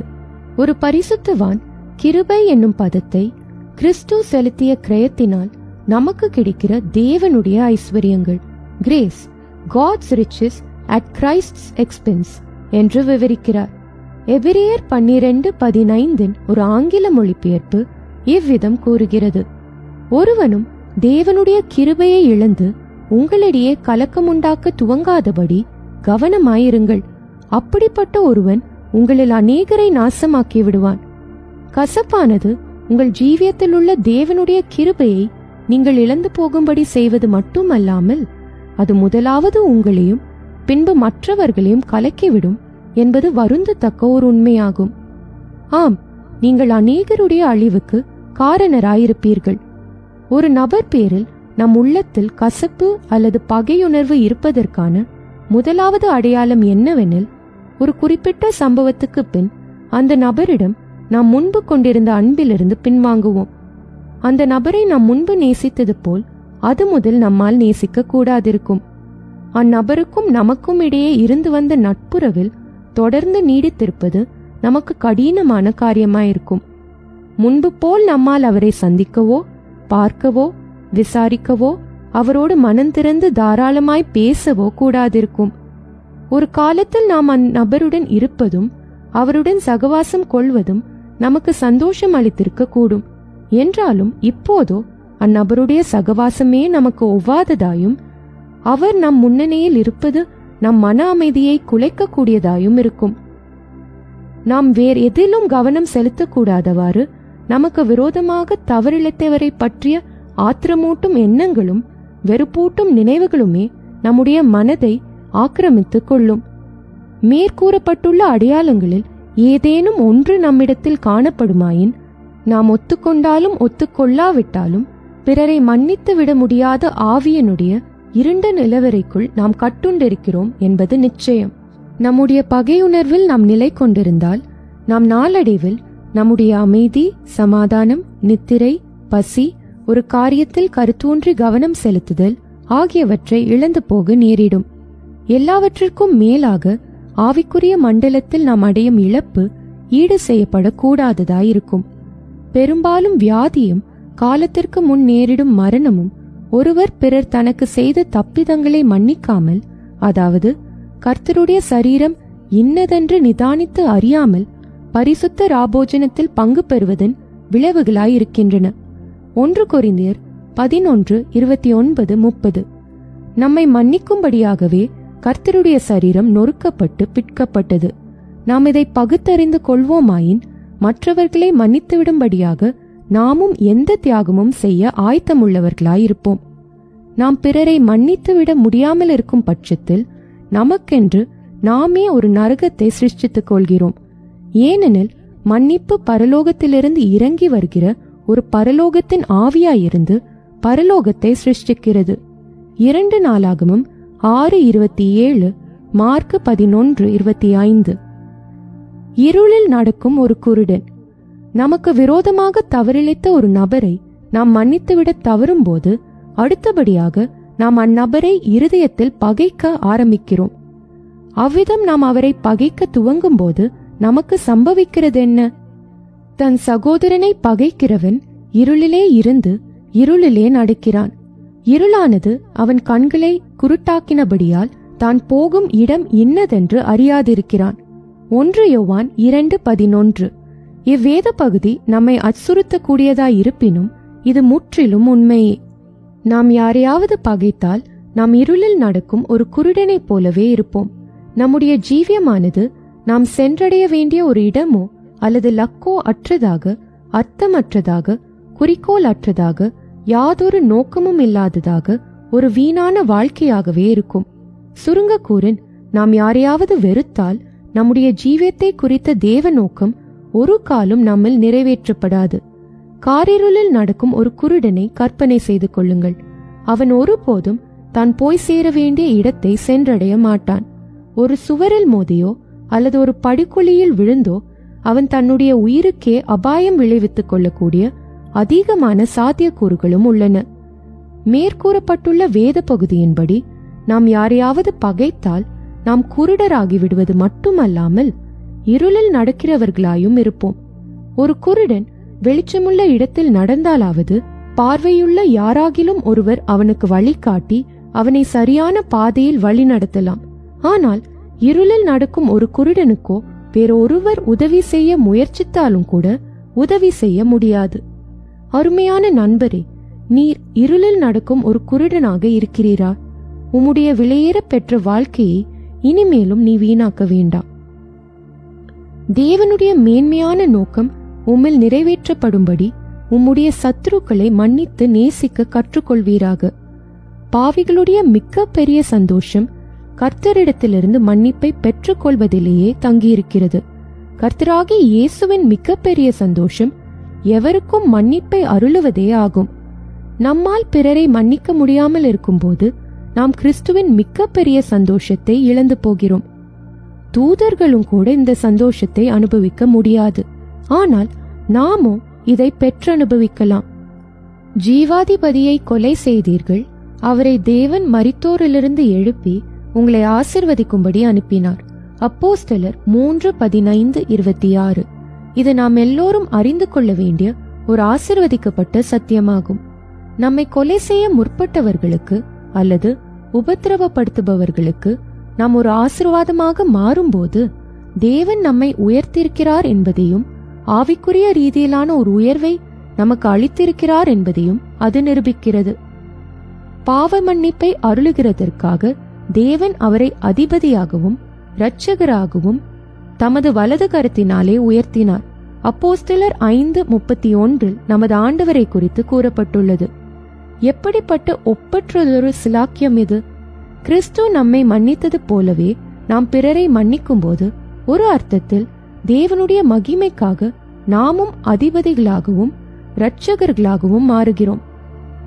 தேவன் நம்மை எல்லா தீங்குக்கும் விலக்கி காத்தல் என்பது நிபந்தனைக்குட்பட்டது.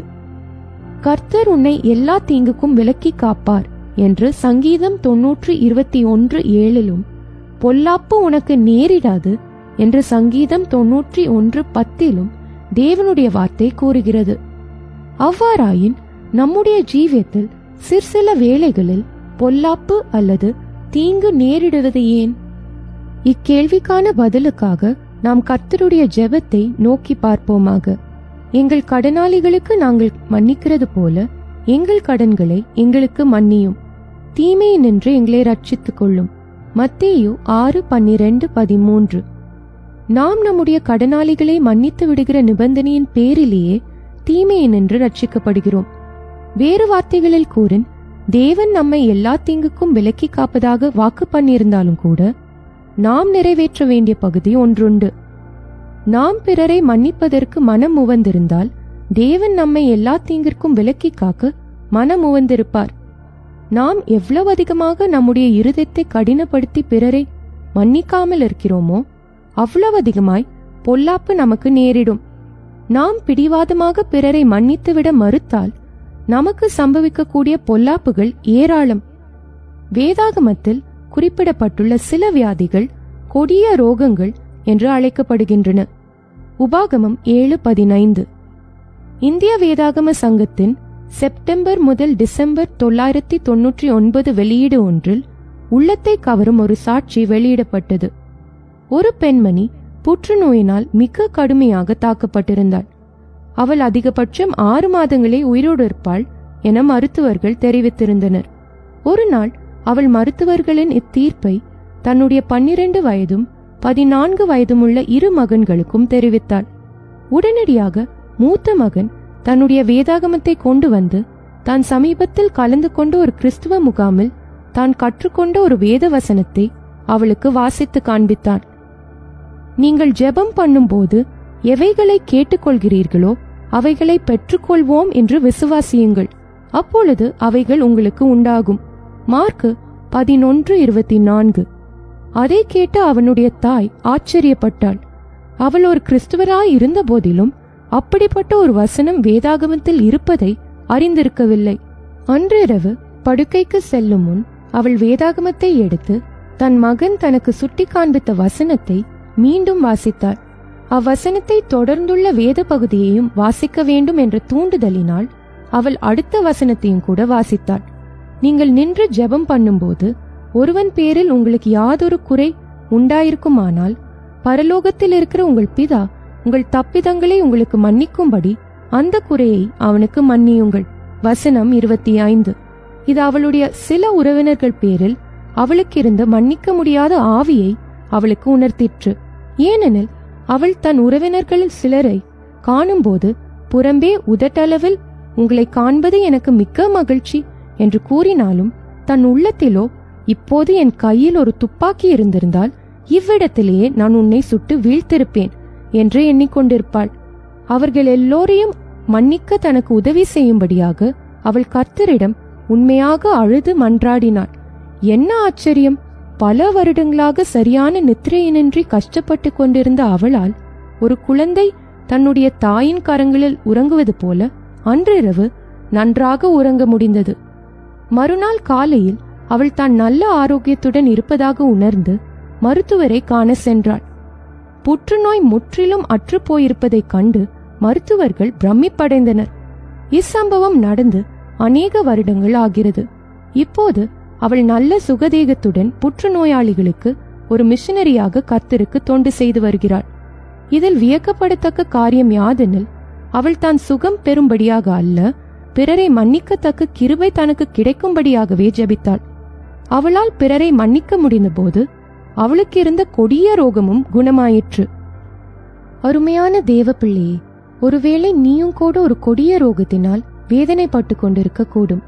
மற்றவர்களை மனப்பூர்வமாகவும் முழு இருதயத்துடனும் மன்னிக்கக்கூடிய ஒரு நபராக உன்னை மாற்றும்படி நீ ஏன் உன்னுடைய இருதயத்தின் ஆழத்திலிருந்து கர்த்தராகிய இயேசுவை நோக்கி கதறக்கூடாது? அப்படி செய்வாயாகில் நீ உடனடியாக சுகத்தை பெற்று அனுபவிக்கலாம். ராஜாவாகிய தாவீது பெத்சேபாளிடத்தில் பாவத்திற்குட்பட்டு பின்பு தன்னுடைய பாவத்தை மறைக்கும்படி அவளுடைய புருஷனை கொலை செய்வித்தான். தேவன் அவனுடைய பாவத்தை அவனுக்கு உணர்த்தும்படி தீர்க்கதரிசியாகிய நாத்தானை அவனிடத்தில் அனுப்பினார். தீர்க்கதரிசி ஒரு பட்டணத்தில் ஒரு ஐஸ்வர்யவானும் ஒரு தரித்திரனும் இருந்ததாகவும் ஐஸ்வர்யவான் அந்த தரித்திரன் வளர்த்து வந்த ஒரே ஒரு சின்ன ஆட்டுக்குட்டியை கொன்றதாகவும் அவனிடத்தில் கூறினான். அப்போது தாவீது அந்த ஐஸ்வர்யவான் மேல் மிகவும் கோபமடைந்து அவன் மரணத்திற்கு பாத்திரன் என்றும் அந்த ஆட்டுக்குட்டிக்காக அவன் நாளத்தனியாக திரும்ப செலுத்த வேண்டும் என்றும் கட்டளையிட்டான். 2 சாமுவேல் 12:5-6. அவன் அவ்வாறு ஒரு கடினமான தீர்ப்பை வழங்க காரணம் என்ன? பிறனுடைய ஆட்டுக்குட்டியை கொல்வதை பார்க்கிலும் மிக பெரிய பாவங்கள் அவனிடத்தில் இருந்ததே ஆகும். நம்மால் பிறரை மன்னிக்க முடியாவிட்டால் அது மற்றவர்களில் உள்ளத்தை காட்டிலும் பெரிய பாவங்கள் நம்மிடத்தில் உள்ளன என்பதற்கான நிச்சயமான ஒரு அடையாளமாகும். மேலும் இங்கு தாவீதின் மாயமுள்ள ஜீவியம் வெளியரங்கமாக்கப்படுகிறது. பிறர் பேரில் மிகுந்த பரிவரக்கமுள்ள ஒரு மனிதனாக அவன் தோற்றமளித்தான். ஆனால் அதற்கு நேர்மாறாக மிகவும் மன உண்மையும் உத்தமமும் உள்ளவனாக தன்னை சேவித்து வந்த தன் ஊழியக்காரனை அவன் இரக்கமின்றி கொன்று அவனுடைய மனைவியை எடுத்துக்கொண்டான். குற்றமில்லாத ஆட்டுக்குட்டியாகிய உரியாவை கொன்ற அந்த ஐஸ்வர்யவான் அவனே ஆவான். இச்சம்பவத்தில் உள்ள அசுறுத்தும் உண்மை யாதெனில் நாம் மற்றவர்களை தீர்க்கிற தீர்ப்பின்படியே நாமும் தீர்க்கப்படுவோம். மத்தேயு 7:2. ஒரு ஆட்டுக்குட்டியை கொன்றது நிமித்தம் 4 ஆட்டுக்குட்டிகள் கொடுக்கப்பட வேண்டும் என்று தாவீது கட்டளையிட்டான். அவனுடைய ஜீவியத்தில் அவன் உரியாவை, அதாவது ஒரு ஆட்டுக்குட்டியை கொன்றது நிமித்தம் அவனுடைய பிள்ளைகள் 4 கொல்லப்பட்டனர். பெத்சேபாலுக்கு பிறந்த அவனுடைய பிள்ளை மரித்து போனதாக அதே அதிகாரத்தில் நாம் காண்கிறோம். அதற்கு அடுத்த அதிகாரத்தில் அவனுடைய குமாரனாகிய அம்னோன் கொலை செய்யப்பட்டதாக நாம் வாசிக்கிறோம். அதற்கு பின்பு அப்சலோமும் கடைசியாக அதோனியாவும் கொல்லப்பட்டனர். நாம் பிறருடைய பாவங்கள் மேல் கடினமான தீர்ப்பு வழங்கும் போது அதை காட்டிலும் மோசமான ஒரு நியாய தீர்ப்பு நம்மேல் வரக்கூடும் என்பதை உணர்ந்து கொள்ள கர்த்தர் தாமே நமக்கு உதவி செய்வாராக. நீங்கள் யாராகிலும் ஒருவருக்கு விரோதமாக பகையை உங்கள் உள்ளத்தில் வைத்துக் கொண்டிருப்பீர்களாயின் இந்த தேவனுடைய வார்த்தையை நினைத்துக் கொள்ளுங்கள். பகையுண்டாக்கும் வார்த்தைகளால் என்னை சூழ்ந்து கொண்டு என்னை பகைக்கிறார்கள். சாத்தான் அவன் வலது பக்கத்தில் நிற்பானாக. அவன் ஜெபம் பாவமாக கடவுது. அவன் உத்தியோகத்தை வேறொருவன் பெற கடவன். சங்கீதம் 109 3-5-8 வசனங்கள். நீங்கள் யாரையாகிலும் பகைத்தால் சாத்தான் உங்களுடைய வலது பக்கத்தில் நிற்பான். உங்களுடைய ஜெபம் பாவமாக மாறும். நீங்கள் கர்த்தராகிய இயேசுவுக்கு செய்து கொண்டிருக்கும் ஊழியம் எதுவாயினும் அது உங்களிடத்திலிருந்து அகற்றப்பட்டு வேறொருவருக்கு கொடுக்கப்படும். இந்த சத்தியம் மேற்கூறப்பட்டுள்ள வேத பகுதியில் தெளிவாக வெளிப்படுத்தப்பட்டுள்ளது. இது பகைமையும் பிறரை மன்னிக்க முடியாத ஆவியும் எவ்வளவு கேடு விளைவிக்க கூடியவை என்பதை நாம் காணத்தக்கதாக மெய்யாகவே நம்முடைய கண்களை திறக்கிறதன்றோ? தனக்கு விரோதமாக தவறிழைத்தவர்களை மன்னிக்க முடியாத ஒரு நபரின் ஜீவியமானது பரிதாபகரமானதாகும். அவனுடைய மரணமோ அதை பார்க்கிலும் அதிக பரிதாபகரமானதாயிருக்கும். பிறரை மன்னிக்க முடியாதவர்கள் தங்கள் மரண தருவாயில் பற்களை கடிக்கிறார்கள் என்று சிலர் கூறுகிறார்கள். பூமியில் தங்கள் ஜீவியத்தை முடித்து அவர்கள் புறம்பான இருளுக்கு போகும் விதத்தை பாருங்கள். இது எவ்வளவு துக்ககரமானது. மறுபக்கத்திலோ பிறரை மன்னித்து விடுகிற ஆவி பரிசுத்தமாக்கப்பட்ட ஒரு ஆவியாகும். நம்முடைய ஆண்டவர் சிலுவையில் தொங்கிக் கொண்டிருந்த போது உரைத்த 7 வாக்கியங்களில் முதலாவதும் கடைசியானதும் பிதாவே என்று ஆரம்பிக்கின்றன. பிதாவே, இவர்களுக்கு மன்னியும். பிதாவே, உம்முடைய கைகளில் என் ஆவியை ஒப்புவிக்கிறேன். லூக்கா 23:34-46 நாம் வாசிக்கிறோம். பரிசுத்தமுள்ள ஒரு ஆவி மாத்திரமே பரிசுத்தரான பிதாவின் கைகளில் ஒப்புவிக்கப்பட முடியும். பிறரை மன்னித்துவிட மறுப்பவர்களின் ஆவி ஒருபோதும் பரிசுத்தமாக்கப்பட மாட்டாது என்பதையும், அப்படிப்பட்டவர்கள் பின்மாற்றக்காரராக அல்லது பாவிகளாகவே மரிக்க வேண்டியதாகும் என்பதையும் இதிலிருந்து நாம் கற்றுக்கொள்கிறோம். ஒரு தேவ மனிதன் இவ்வாறு கூறுகிறார்: நமக்கு நேரிடுகிற பிரச்சனைகளையும் அவற்றுக்கு காரணமாய் இருப்பவர்களையும் நாம் ஒரு மண் துகளுக்கு ஒப்பிடலாம். அது நம்முடைய கண்ணில் விழுந்து விடுமாயின் அது அக்கண்களை உறுத்தி கொண்டே இருக்கும். கண் சிவந்துவிடும். கண்ணில் நோய் பரவவும் ஏதுவாகும். ஆனால் மறுபக்கத்தில் அதே மண்துகள் ஒரு முத்து சிப்பியினுள் விழுமாயின் அதிலுள்ள புழுவின் உடலிலிருந்து சறுக்கும் ஒருவித திரவமானது அதை சூழ்ந்து கொண்டு அதனை மேன்மேலும் வழவழப்பானதாக மாற்றிவிடும். அப்புழுவை உறுத்துகிற தன்மையுள்ளதாயிருந்த இந்த மண்துகள் படிப்படியாக மறுரூபம் அடைந்து அழகியதொரு முத்தாக மாறிவிடும். அவ்வாறே இந்த மண்துகளைப் போல உங்களுடைய ஜீவியத்தில் யாரேனும் ஒரு நபர் எப்போதும் உங்களை கோபமூட்டிக் கொண்டும் உங்களுக்கு தொந்தரவு கொடுத்து கொண்டும் இருப்பாரானால் மன்னிக்கிற அன்பினால் நீங்கள் அவரை அரவணைத்துக் கொள்ளுங்கள். அப்பொழுது உங்களுடைய பிரச்சனை விலையுயர்ந்த ஒரு முத்தாக மாறிவிடும். அதிகாரம் 6. மன்னிக்க திராணி உள்ளவர்களாகும்படி. பிறரை மன்னிக்க வேண்டும் என்பதை நீங்கள் உங்கள் உள்ளத்தில் நிச்சயமாக அறிந்திருக்கலாம். ஒரு நபரை மனப்பூர்வமாக உள்ளத்திலிருந்து மன்னிப்பது உங்களுக்கு கடினமானதாயிருக்கலாம்.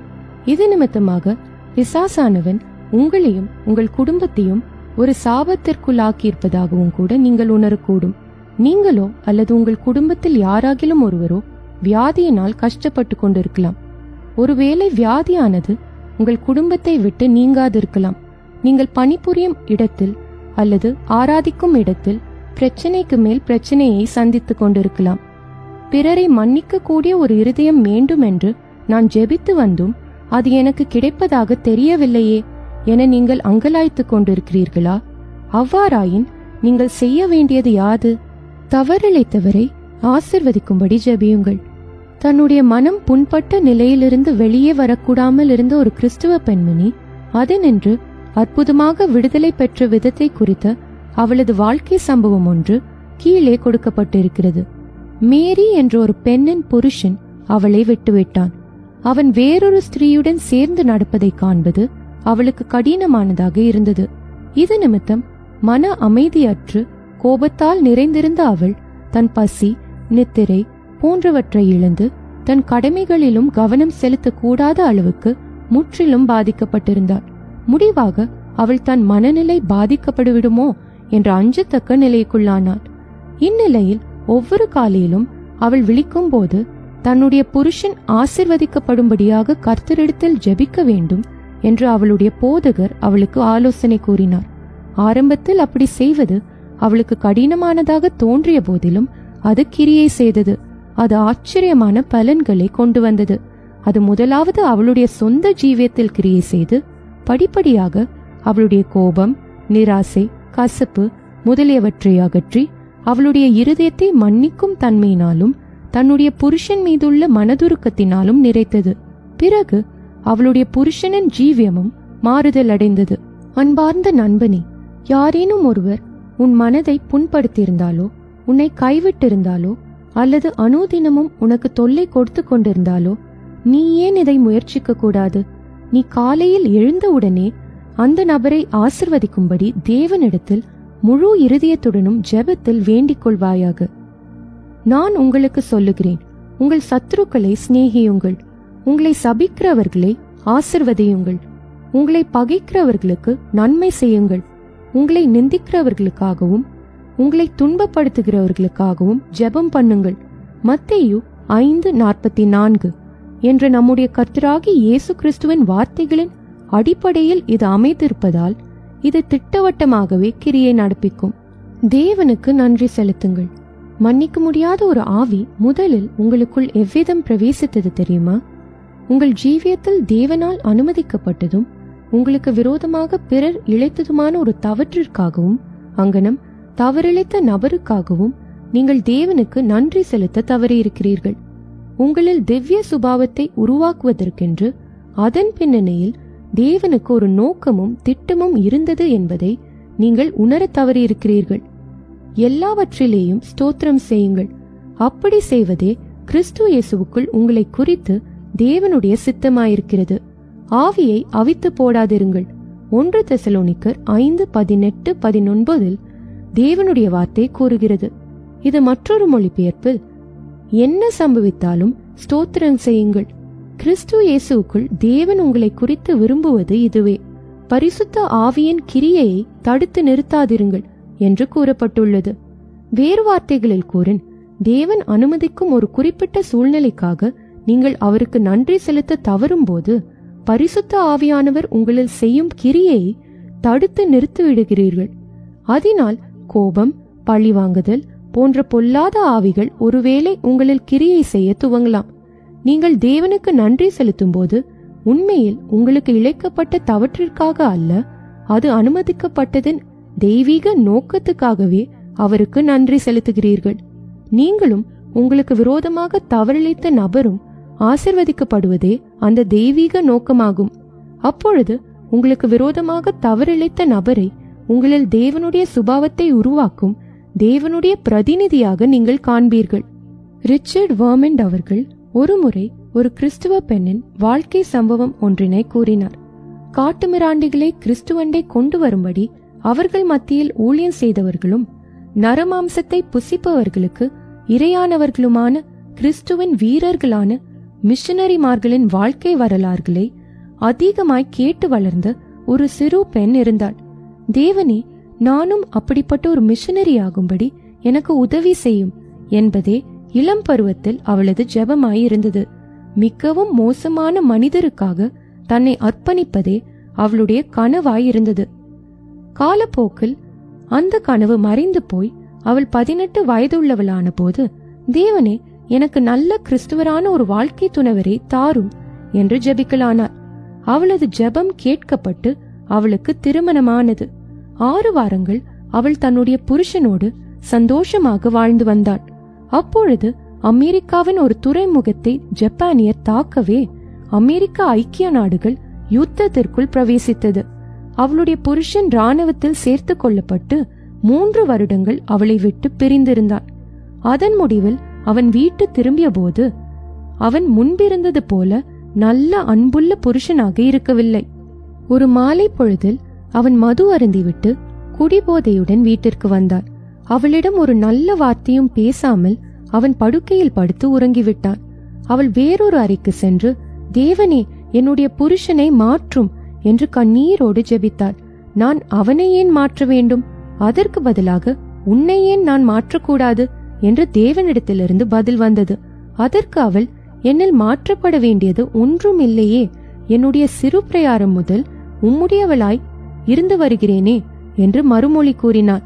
அப்பொழுது தேவன், நீ என்னை தவறாக விளங்கியிருக்கிறாய். உன்னுடைய ஜெபங்களை நான் எப்போதும் கவனித்து கேட்டிருக்கிறேன். நரமாம்சத்தை புசிப்பவர்கள் மத்தியில் மிஷனரியாகும்படி நீ உன்னை ஒப்பு கொடுத்த போது அது எனக்கு பிரியமாய் இருந்தது. ஆனால் இந்நாட்களில் நரமாம்சம் புசிப்போர் மிகவும் அபூர்வமாயிருக்கிறார்கள். அப்படியே இருந்தாலும் அவர்கள் வெகு தொலைவில் ஆப்பிரிக்காவில் அல்லது ஏதோ ஒரு தனிமையான தீவில் தான் இருப்பார்கள். ஆகவே உன்னுடைய வேலையை லகுவாக்கும்படி ஒரு காட்டு மிராண்டியை நான் உன்னுடைய வீட்டுக்குள்ளேயே கொண்டு வந்திருக்கிறேன். நீ அவனுக்கு ஒரு மிஷனரியாக இருந்து அவனை என்னுடைய ராஜ்யத்திற்கென்று ஆயத்தப்படுத்து என்று அவளிடம் கூறினார். அவள் தன் புருஷன் படுத்திருந்த அறைக்கு திரும்ப சென்று தேவனால் தனக்கு நல்கப்பட்டிருந்த தன்னுடைய நரமாம்சம் புசிக்கும் நபராக அவனை கண்டு மறுபடியுமாக அவனை நேசிக்க தொடங்கினாள். அவனை மீண்டும் ஒரு தேவ பிள்ளையாகவும் ஒரு அன்புள்ள கணவனாகவும் மாற்ற செய்வதே தன்னுடைய ஜீவியத்தில் தான் ஆற்ற வேண்டிய பணி என அவள் தீர்மானித்தாள். அப்பணியை நிறைவேற்ற அவளுக்கு நீண்ட காலம் எடுத்த போதிலும் அவள் அதில் வெற்றி கண்டாள். இதுவரை அவளுடைய கணவன் அவளுக்கு தன்னுடைய நன்றியை தெரிவிக்கும் வகையில் நாள்தோறும் அவளுக்கு அன்பளிப்பாக ஒரு மலரை கொண்டு வருவது வழக்கமாயிருந்தது. தேவன் நம்மை மேன்மைப்படுத்தும்படிக்கே கடினமான பணிகளை நமக்கு தந்து அதன் மூலம் நம் மன விருப்பத்தை நிறைவேற்றி நம்மை மகிழ்விக்கிறார். நம்முடைய ஜீவியத்தில் அனுமதிக்கப்பட்டிருக்கும் நரமாம்சம் புசிப்பவர்களுக்காக நாம் தேவனுக்கு நன்றி செலுத்த அவர் தாமே நமக்கு உதவி செய்வாராக. தேவன் நம்மை ஆசிர்வதிக்கும்படியாகவும் நம் நிமித்தமாக அவர்களையும் கூட ஆசிர்வதிக்கும்படியாகவும் நாம் அவர்களை உள்ளமாற நேசிப்போமாக. மன்னிக்கிற அன்பானது மிக மோசமான ஒரு பாவியையும் மிக சிறந்ததொரு பரிசுத்தவானாக மாற்றும் என்பதை நாம் மறவாதிருப்போமாக. தேவனை நோக்கி கூப்பிடுங்கள். கர்த்தாவே, ஆழங்களிலிருந்து உம்மை நோக்கி கூப்பிடுகிறேன். உம்மிடத்தில் மன்னிப்பு உண்டு. சங்கீதம் 130:1-4. மன்னிப்பை பெற்றுக்கொள்ளும்படி சங்கீதக்காரன் தன்னுடைய இருதயத்தின் ஆழங்களிலிருந்து கர்த்தரை நோக்கி கூப்பிட்டான். மன்னிக்க கூடிய ஒரு இருதயத்தை பெற்றுக்கொள்வதற்கும் கூட நீங்கள் செய்ய வேண்டியது அதுவே. இதற்கு ஒரு மேலோட்டமான சாரமற்ற ஜெபம் போதுமானதாயிராது. நீங்கள் மனந்திருந்து உங்கள் இருதயத்தின் ஆழத்திலிருந்து தேவனை நோக்கி கூப்பிட வேண்டும். கிறிஸ்துவை போன்ற மன்னிக்க கூடிய ஒரு இருதயத்தை பெற்றுக்கொள்ளும் வரை நீங்கள் ஓய்ந்திருக்க கூடாது. நீங்கள் உங்களுடைய மிக மோசமான சத்ருவை எந்த அளவுக்கு நேசிக்கிறீர்களோ அந்த அளவுக்கு மாத்திரமே கர்த்தராகிய இயேசுவை நேசிக்கிறீர்கள். இக்கூற்று ஒருவேளை உங்களுக்கு அதிர்ச்சியூட்டக்கூடியதாய் இருக்கலாம், ஆனால் இது முற்றிலும் உண்மையே. தாவீது எவ்வளவு நேர்த்தியானதொரு மன்னிக்கும் இருதயத்தை பெற்றுக்கொண்டான் பாருங்கள். ராஜாவாகிய சவுல் தன் வாழ்நாளெல்லாம் அவனுக்கு சத்ருவாயிருந்து அவனுடைய உயிரை வேட்டையாடி கொண்டிருந்த போதிலும் அவன் மரணமடைந்த செய்தியை கேள்விப்பட்ட போது தாவீது அதை குறித்து சந்தோஷப்படுவதற்கு பதிலாக அவன் பேரில் பாடிய புலம்பலும் அவனுடைய மரணத்திற்கு பின்னரும் தேவன் நிமித்தம் நான் சவுலின் குடும்பத்தாருக்கு தயை செய்யும்படி அவன் வீட்டாரில் யாதொருவன் இன்னும் மீதியாய் இருக்கிறானா என்று விசாரித்து மெஃபிபோஷத்திற்கு தயை செய்ததும் அவனில் இருந்த மன்னிக்கும் சுபாவத்தை வெளிப்படுத்துகின்றன. இதை நாம் 2 சாமுவேல் 1ஆம் அதிகாரத்திலும் 9ஆம் அதிகாரம் 3ஆம் வசனம் முதல் 13ஆம் வசனத்திலும் நாம் வாசிக்கிறோம். மேலும் அவன், நான் செய்த நன்மைக்கு பதிலாக அவர்கள் என் ஆத்துமா திக்கற்று போகத்தக்கதாக எனக்கு தீமை செய்தார்கள். ஆனால் நானோ அவர்கள் வியாதியாயிருந்த போது ரட்டு உடுத்தி கொண்டு உபவாசத்தால் என் ஆத்துமாவை தாழ்த்தினேன். தன் தாய்க்காக துக்கித்து புலம்புகிறவனைப் போல் நான் தலை கவிழ்ந்து நடந்தேன் என இதன் ஆங்கில மொழிபெயர்ப்பு கூறுகிறது. தன்னுடைய ஆத்துமாவையும் தன்னுடைய ஆவிக்குரிய ஜீவியத்தையும் அழிக்க முயற்சித்த தன்னுடைய மிக மோசமான சத்ருக்களின் மீதும் கூட தாவீது மிக அதிகமான அன்பும் மனதுருக்கமும் உள்ளவனாக இருந்தான் என்பதை இவ்வசனங்கள் சித்தரிக்கின்றன. தன் சத்ருக்கள் வியாதியாயிருந்த போது அவன் அவர்களுக்காக உபவாசித்து அழுது ஜெபித்து தன் சொந்த தாய்க்காக துக்கிக்கிறவனைப் போல் துக்கித்தான். இதுவே கிறிஸ்துவை போன்ற மன்னித்தலாகும். இதுவே பரலோகத்தை இப்பூலோகத்திலேயே அனுபவிக்க செய்யும் பரலோகத்தின் ஒரு முன் சுவை ஆகும். அதிகாரம் 7. பாவ அறிக்கை.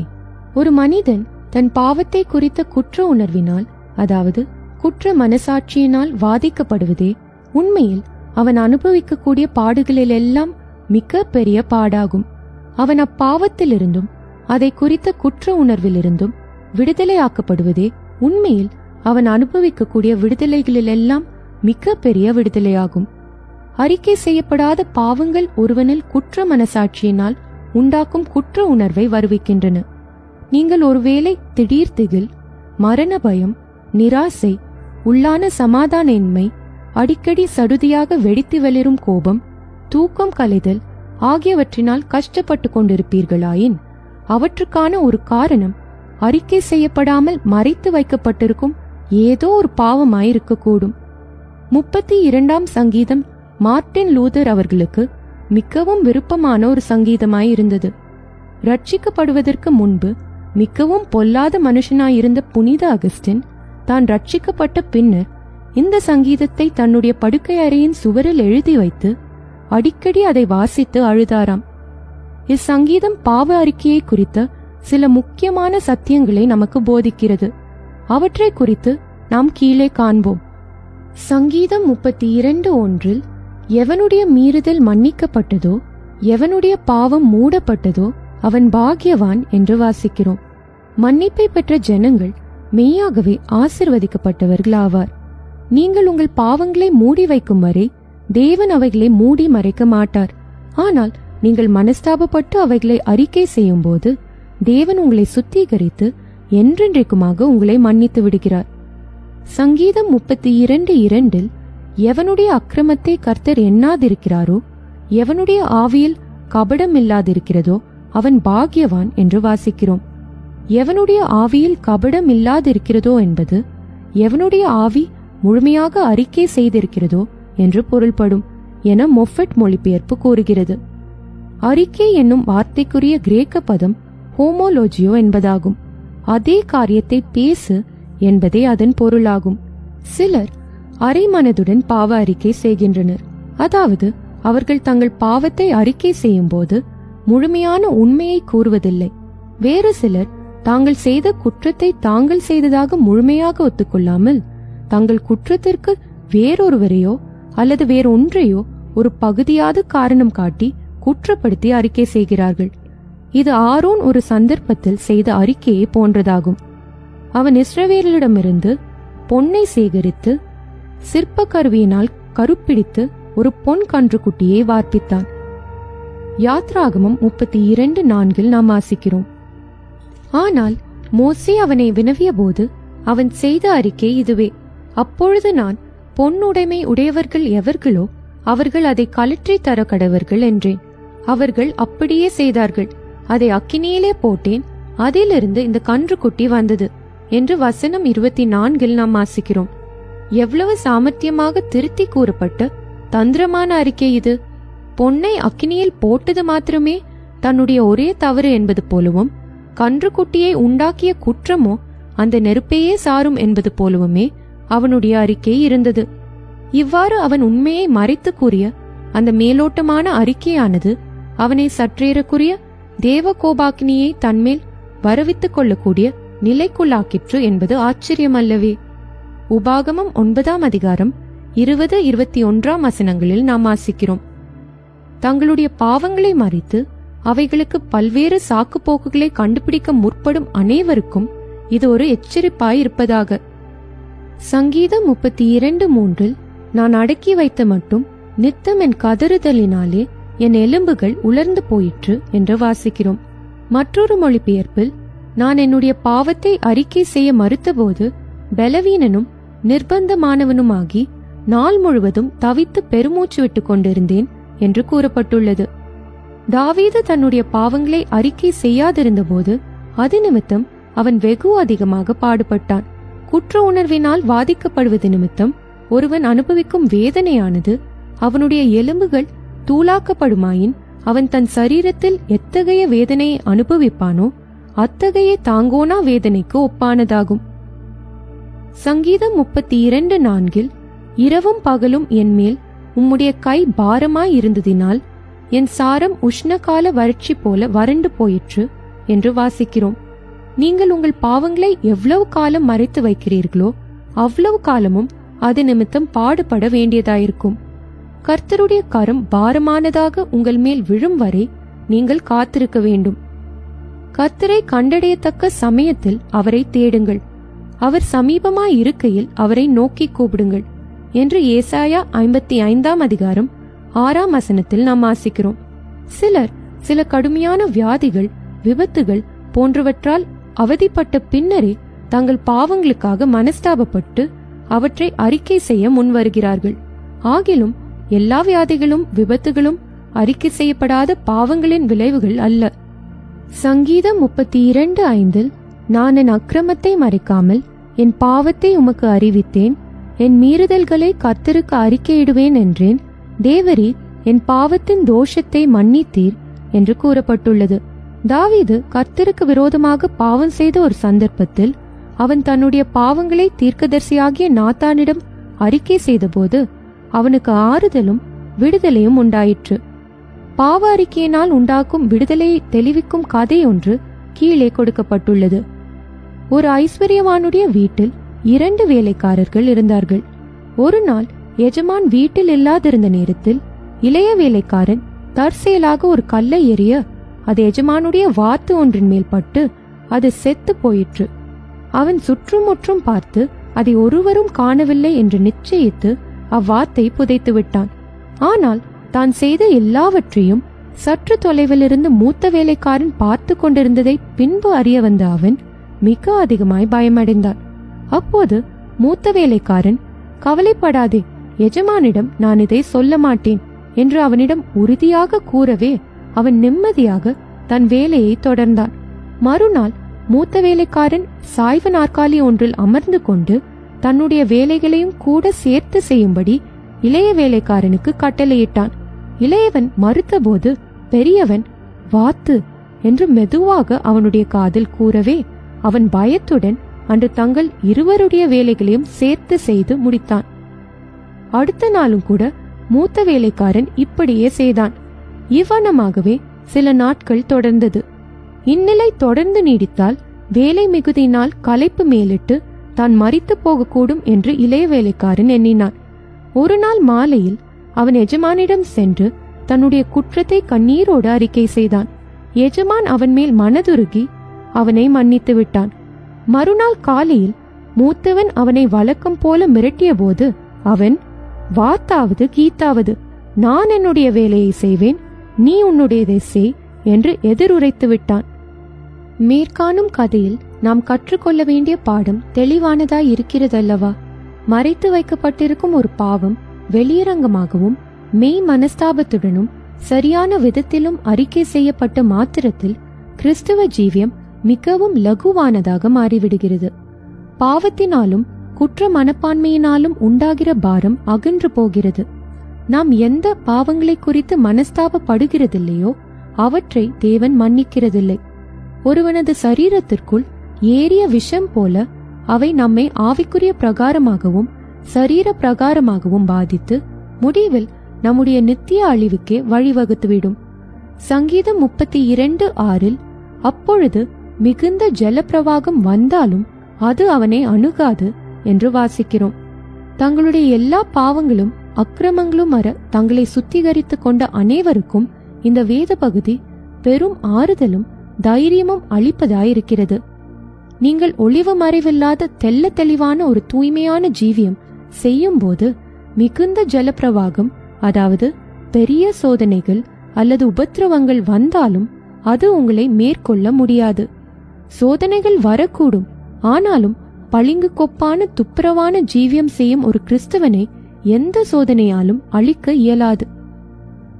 சங்கீதம் 32:7 நீர் எனக்கு மறைவிடமாயிருக்கிறீர், என்னை நீர் இக்கட்டுக்கு விலக்கி காத்து என்று வாசிக்கிறோம். தேவனே நமக்கு மெய்யான மறைவிடமாயிருக்கிறார்.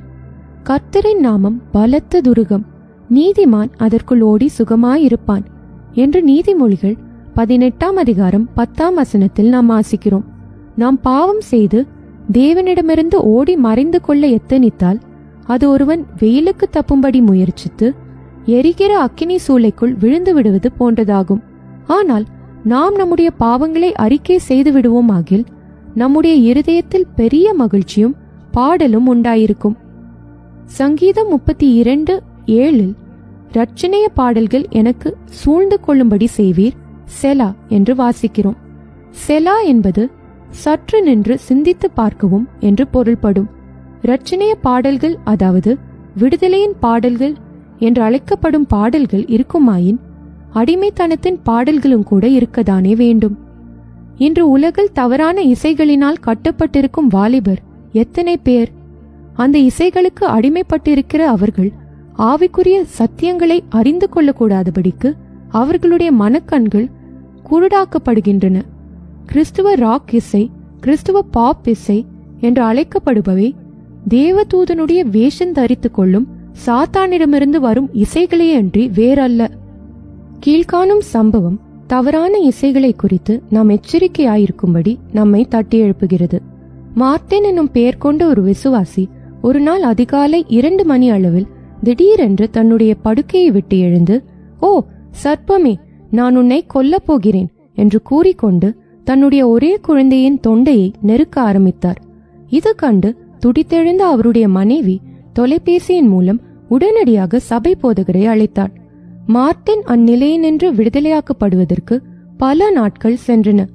விடுதலையாக்கப்பட்ட பின் அவர் தான் அக்குறிப்பிட்ட இரவில் வெகு நேரமாக அந்நிய இசைகளுடன் கூடிய பாடல்களை ஒரு ஒளிநாடாவின் மூலம் கேட்டுக்கொண்டிருந்ததாகவும், அப்போது தனக்குள் ஏதோ ஒரு அந்நிய ஆவி பிரவேசித்ததை தான் உணர்ந்ததாகவும் அறிக்கையிட்டார்.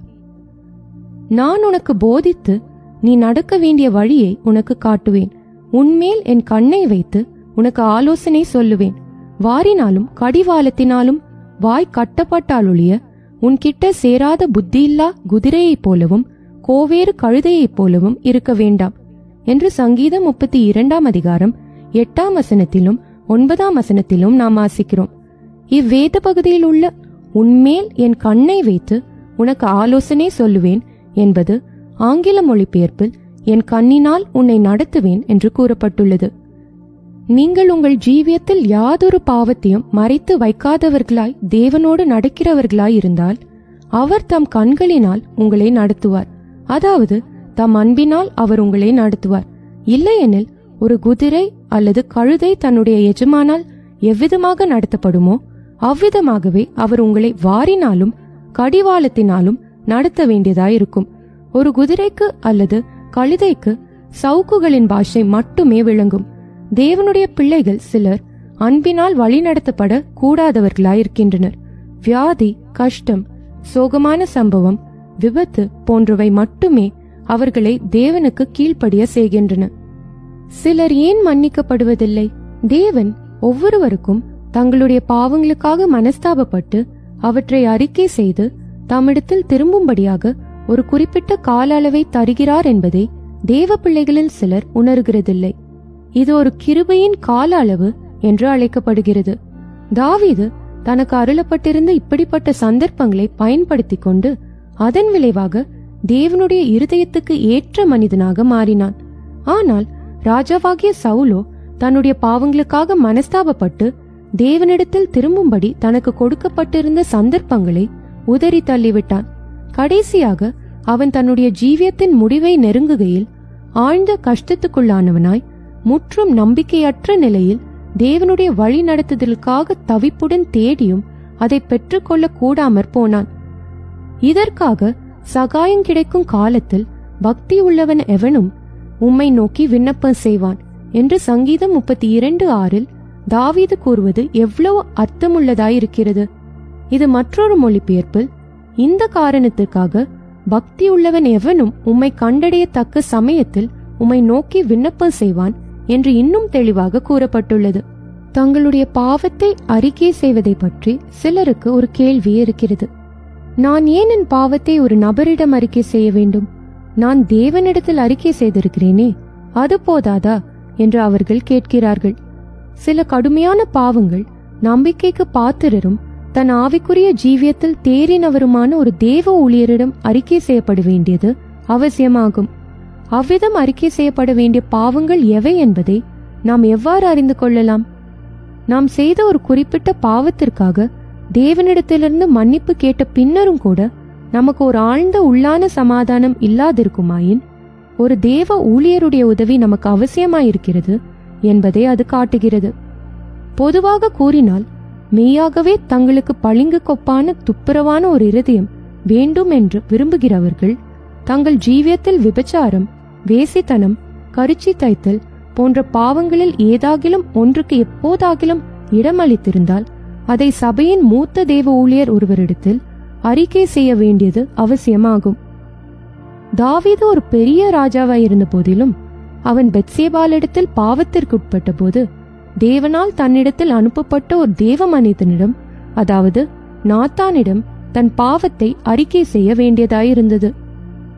மேலும் நீங்கள் ஆட்டுக்குட்டியானவரின் இரத்தத்தினால் கழுவப்பட்டு ஒரு தேவ பிள்ளையாக மாறிய பின்பு மேற்கூறப்பட்டுள்ளவை சம்பந்தமான ஒரு பாவத்தில் விழுந்திருந்தால் உங்களுக்கு பரிசுத்தவான்களாகிய மற்றவர்களுடைய ஜெபமும் வழி நடத்துதலும் அவசியமாகும். சரியான விதத்தில் செய்யப்படும் பாவ அறிக்கை வேதாகமத்தின் அடிப்படையிலானது என பின்வரும் வசனங்கள் நிரூபிக்கின்றன. தன் பாவங்களை மறைக்கிறவன் வாழ்வடைய மாட்டான், அவைகளை அறிக்கை செய்து விட்டுவிடுகிறவனோ இரக்கம் பெறுவான் என்று நீதிமொழிகள் 28 வசனத்தில் நாம் வாசிக்கிறோம். சபையின் மூப்பர்களை வரவழைப்பானாக, உங்கள் குற்றங்களை ஒருவருக்கொருவர் அறிக்கையிட்டு ஒருவருக்காக ஒருவர் ஜெபம் பண்ணுங்கள் என்று யாக்கோபு 5 வசனம் முதல் 16 வசனங்களில் நாம் வாசிக்கிறோம். பாவ அறிக்கையானது யாரிடத்தில் வேண்டுமானாலும் அல்ல, சபையின் மூப்பரிடத்தில், அதாவது அந்நபருக்கு ஏற்ற ஆலோசனை கொடுத்து உதவி செய்யக்கூடிய ஆவிக்குரிய ரீதியில் முதிர்ச்சி அடைந்தவரான ஒரு தேவ ஊழியரிடத்திலேயே செய்யப்பட வேண்டும். சில சமயங்களில் சபையிலுள்ள ஒரு தனி நபருடைய பாவத்தின் கடூர தன்மையை பொறுத்து சபையானது அவரை சிட்சித்து ஒழுங்குக்குட்படுத்த வேண்டியதாயிருக்கும். தேவனுடைய கரம் பாரமானதாக ஒரு நபர் மேல் வருவதற்கு முன் சபையானது அந்நபரை ஒழுங்குக்குட்படுத்தி விடுவதே அவருக்கு நலமாயிருக்கும். சரியான விதத்தில் செய்யப்படாத பாவ அறிக்கை தேவ நியாய தீர்ப்பை வருவிக்கும் என்பதற்கு பழைய ஏற்பாட்டிலுள்ள ஆகான் ஒரு எடுத்துக்காட்டாயிருக்கிறான். அப்பொழுது யோசுவா ஆகானை நோக்கி, மகனே, நீ இப்பொழுது இஸ்ரவேலின் தேவனாகிய கர்த்தரை மகிமைப்படுத்து, அவருக்கு முன்பாக அறிக்கை பண்ணி நீ செய்ததை எனக்கு சொல்லு, அதை எனக்கு ஒழிக்காதே என்றான். இதை நாம் யோசுவா 7 வசனத்தில் நாம் வாசிக்கிறோம். அவன் தன் பாவத்தை குறித்து யாதொரு மனஸ்தாபமின்றி தான் கண்டுபிடிக்கப்பட்ட விட்டது நிமித்தமே இனி மறைக்க வழியில்லாததினால் அதை ஒத்துக்கொண்டானே இன்றி மனப்பூர்வமாக பாவ அறிக்கை செய்யவில்லை. எனவே தேவனுடைய கரம் பாரமானதாக அவன் மேல் வந்தது. இது நமக்கு எச்சரிப்புண்டாக்கும்படியாகவே எழுதப்பட்டுள்ளது. ஒரு துலாம்பரமான தூய ஜீவம் செய்ய விரும்பும் ஒரு மெய்யான தேவ பிள்ளை உண்மையான பாவ அறிக்கைக்கு நிச்சயமாகவே விலை மதித்து கொடுக்கிறவனாயிருப்பான். பாவ அறிக்கையின் அத்தியாவசியத்தை கீழ்காணும் உண்மையாக நிகழ்ந்த சம்பவம் எடுத்துரைக்கிறது. வட இந்தியாவில் ஜேம்ஸ் என்பவன் பெந்தேகோஸ்தே சபையொன்றில் சேர்ந்து ஞானஸ்தானம் பெற்றுக்கொண்டான். அவன் பரிசுத்த ஆவியை பெற்றுக்கொள்ளவில்லை என்றாலும் அவன் தன் சபை போதகருக்கு ஒரு நல்ல மொழிபெயர்ப்பாளனாக இருந்து வந்தான். அவன் அடிக்கடி தேவ ஊழியர்களை குறை கூறிக் கொண்டிருப்பதை அதிக தாமதமின்றியே அப்போதகர் கண்டு கொண்டார். ஏதோ ஒரு காரியத்திலிருந்து அவனுக்கு விடுதலை அவசியம் என்பதை அவர் உணர்ந்து ஒரு நாள் அவனை தன்னோடு சேர்ந்து உபவாசித்து ஜெபிக்கும்படி அழைத்தார். அறிக்கை செய்ய வேண்டிய ஏதோ ஒரு தவறு அவனில் இருப்பதாக போதகர் உணர்ந்த போதிலும் அவனோ யாதொரு அறிக்கையும் செய்ய மறுத்துவிட்டான். அவர்கள் இருவரும் சேர்ந்து தொடர்ந்து ஜெபித்துக் கொண்டிருந்த போது அதுவரை அவனில் மறைந்திருந்த பிசாசு, ஜேம்ஸ் என்னுடையவன், பெந்தேகோஸ்தே ஜனங்களாகிய நீங்கள் அவனுக்காக ஜெபித்துக் கொண்டிருப்பது நிமித்தம் என்னால் அவனை ஒன்றும் செய்ய இயலவில்லை, அவனை விட்டுவிடுங்கள், அவன் என்னுடையவன் என்று பேச ஆரம்பித்தது. உடனே ஜேம்ஸ் குதித்தெழுந்து ஓடிவிட்டான். அவ்வேளையில் மற்றொரு இடத்தில் ஒரு திறந்த வெளியில் ஒரு ஜெப கூட்டம் நடந்து கொண்டிருந்தது. அவன் ஒரு கத்தியை எடுத்து அந்த ஜனக்கூட்டத்தின் மேல் வீசி எறிந்தான். அக்கத்தி துணிகளை உலர வைப்பதற்கென்று அங்கு கட்டப்பட்டிருந்த ஒரு கயிற்றில் மாட்டிக்கொண்டிருந்து தொங்கவே அங்கிருந்தவர்களில் ஒருவரும் அதற்கு இரையாகாமல் ஆச்சரியமான விதத்தில் தப்பினார்கள். சில நாட்களுக்குள் ஜேம்ஸ் காவல்துறையினரால் கைது செய்யப்பட்டான். ஏறக்குறைய 20 வருடங்களுக்கு முன் அவன் இருவரை கொலை செய்திருந்தான். அதற்கு பின் அவன் தந்திரமாக தன்னுடைய பெயரை மாற்றிக்கொண்டு இந்திய ராணுவத்தில் சேர்ந்தான். 12 வருடங்கள் கழித்து அவன் ராணுவத்திலிருந்து ஓய்வு பெற்று பெந்தேகோஸ்தே சபையின் ஜனங்கள் மிகவும் அன்புள்ளவர்களாய் இருக்க கண்டு அச்சபையில் சேர்ந்தான். இருப்பினும் காவல்துறையினர் அவனை வலைவீசி கண்டுபிடித்து விட்டனர். அவன் மனம் திரும்புவதற்கும் தன் பாவத்தை அறிக்கையிடுவதற்கும் தேவன் அவனுக்கு கிருபையாக ஒரு தருணம் அளித்திருந்த போதிலும் அவன் அப்படி செய்ய மறுத்து தன்னுடைய இருதயத்தை கடினப்படுத்தியது அவனுடைய அழிவுக்கே வழிவகுத்து விட்டது. பிறரை மன்னிக்க முடியாத ஆவியிலிருந்தும் அறிக்கை செய்யப்படாததும் மன்னிக்கப்படாததுமான சகல பாவங்களிலிருந்தும் விடுதலையாக்கப்பட்டதும் பளிங்கு கொப்பான ஒரு துப்புரவான ஜீவியம் செய்வதற்கு கர்த்தர் தாமே நமக்கு கிருபை அருள்வாராக.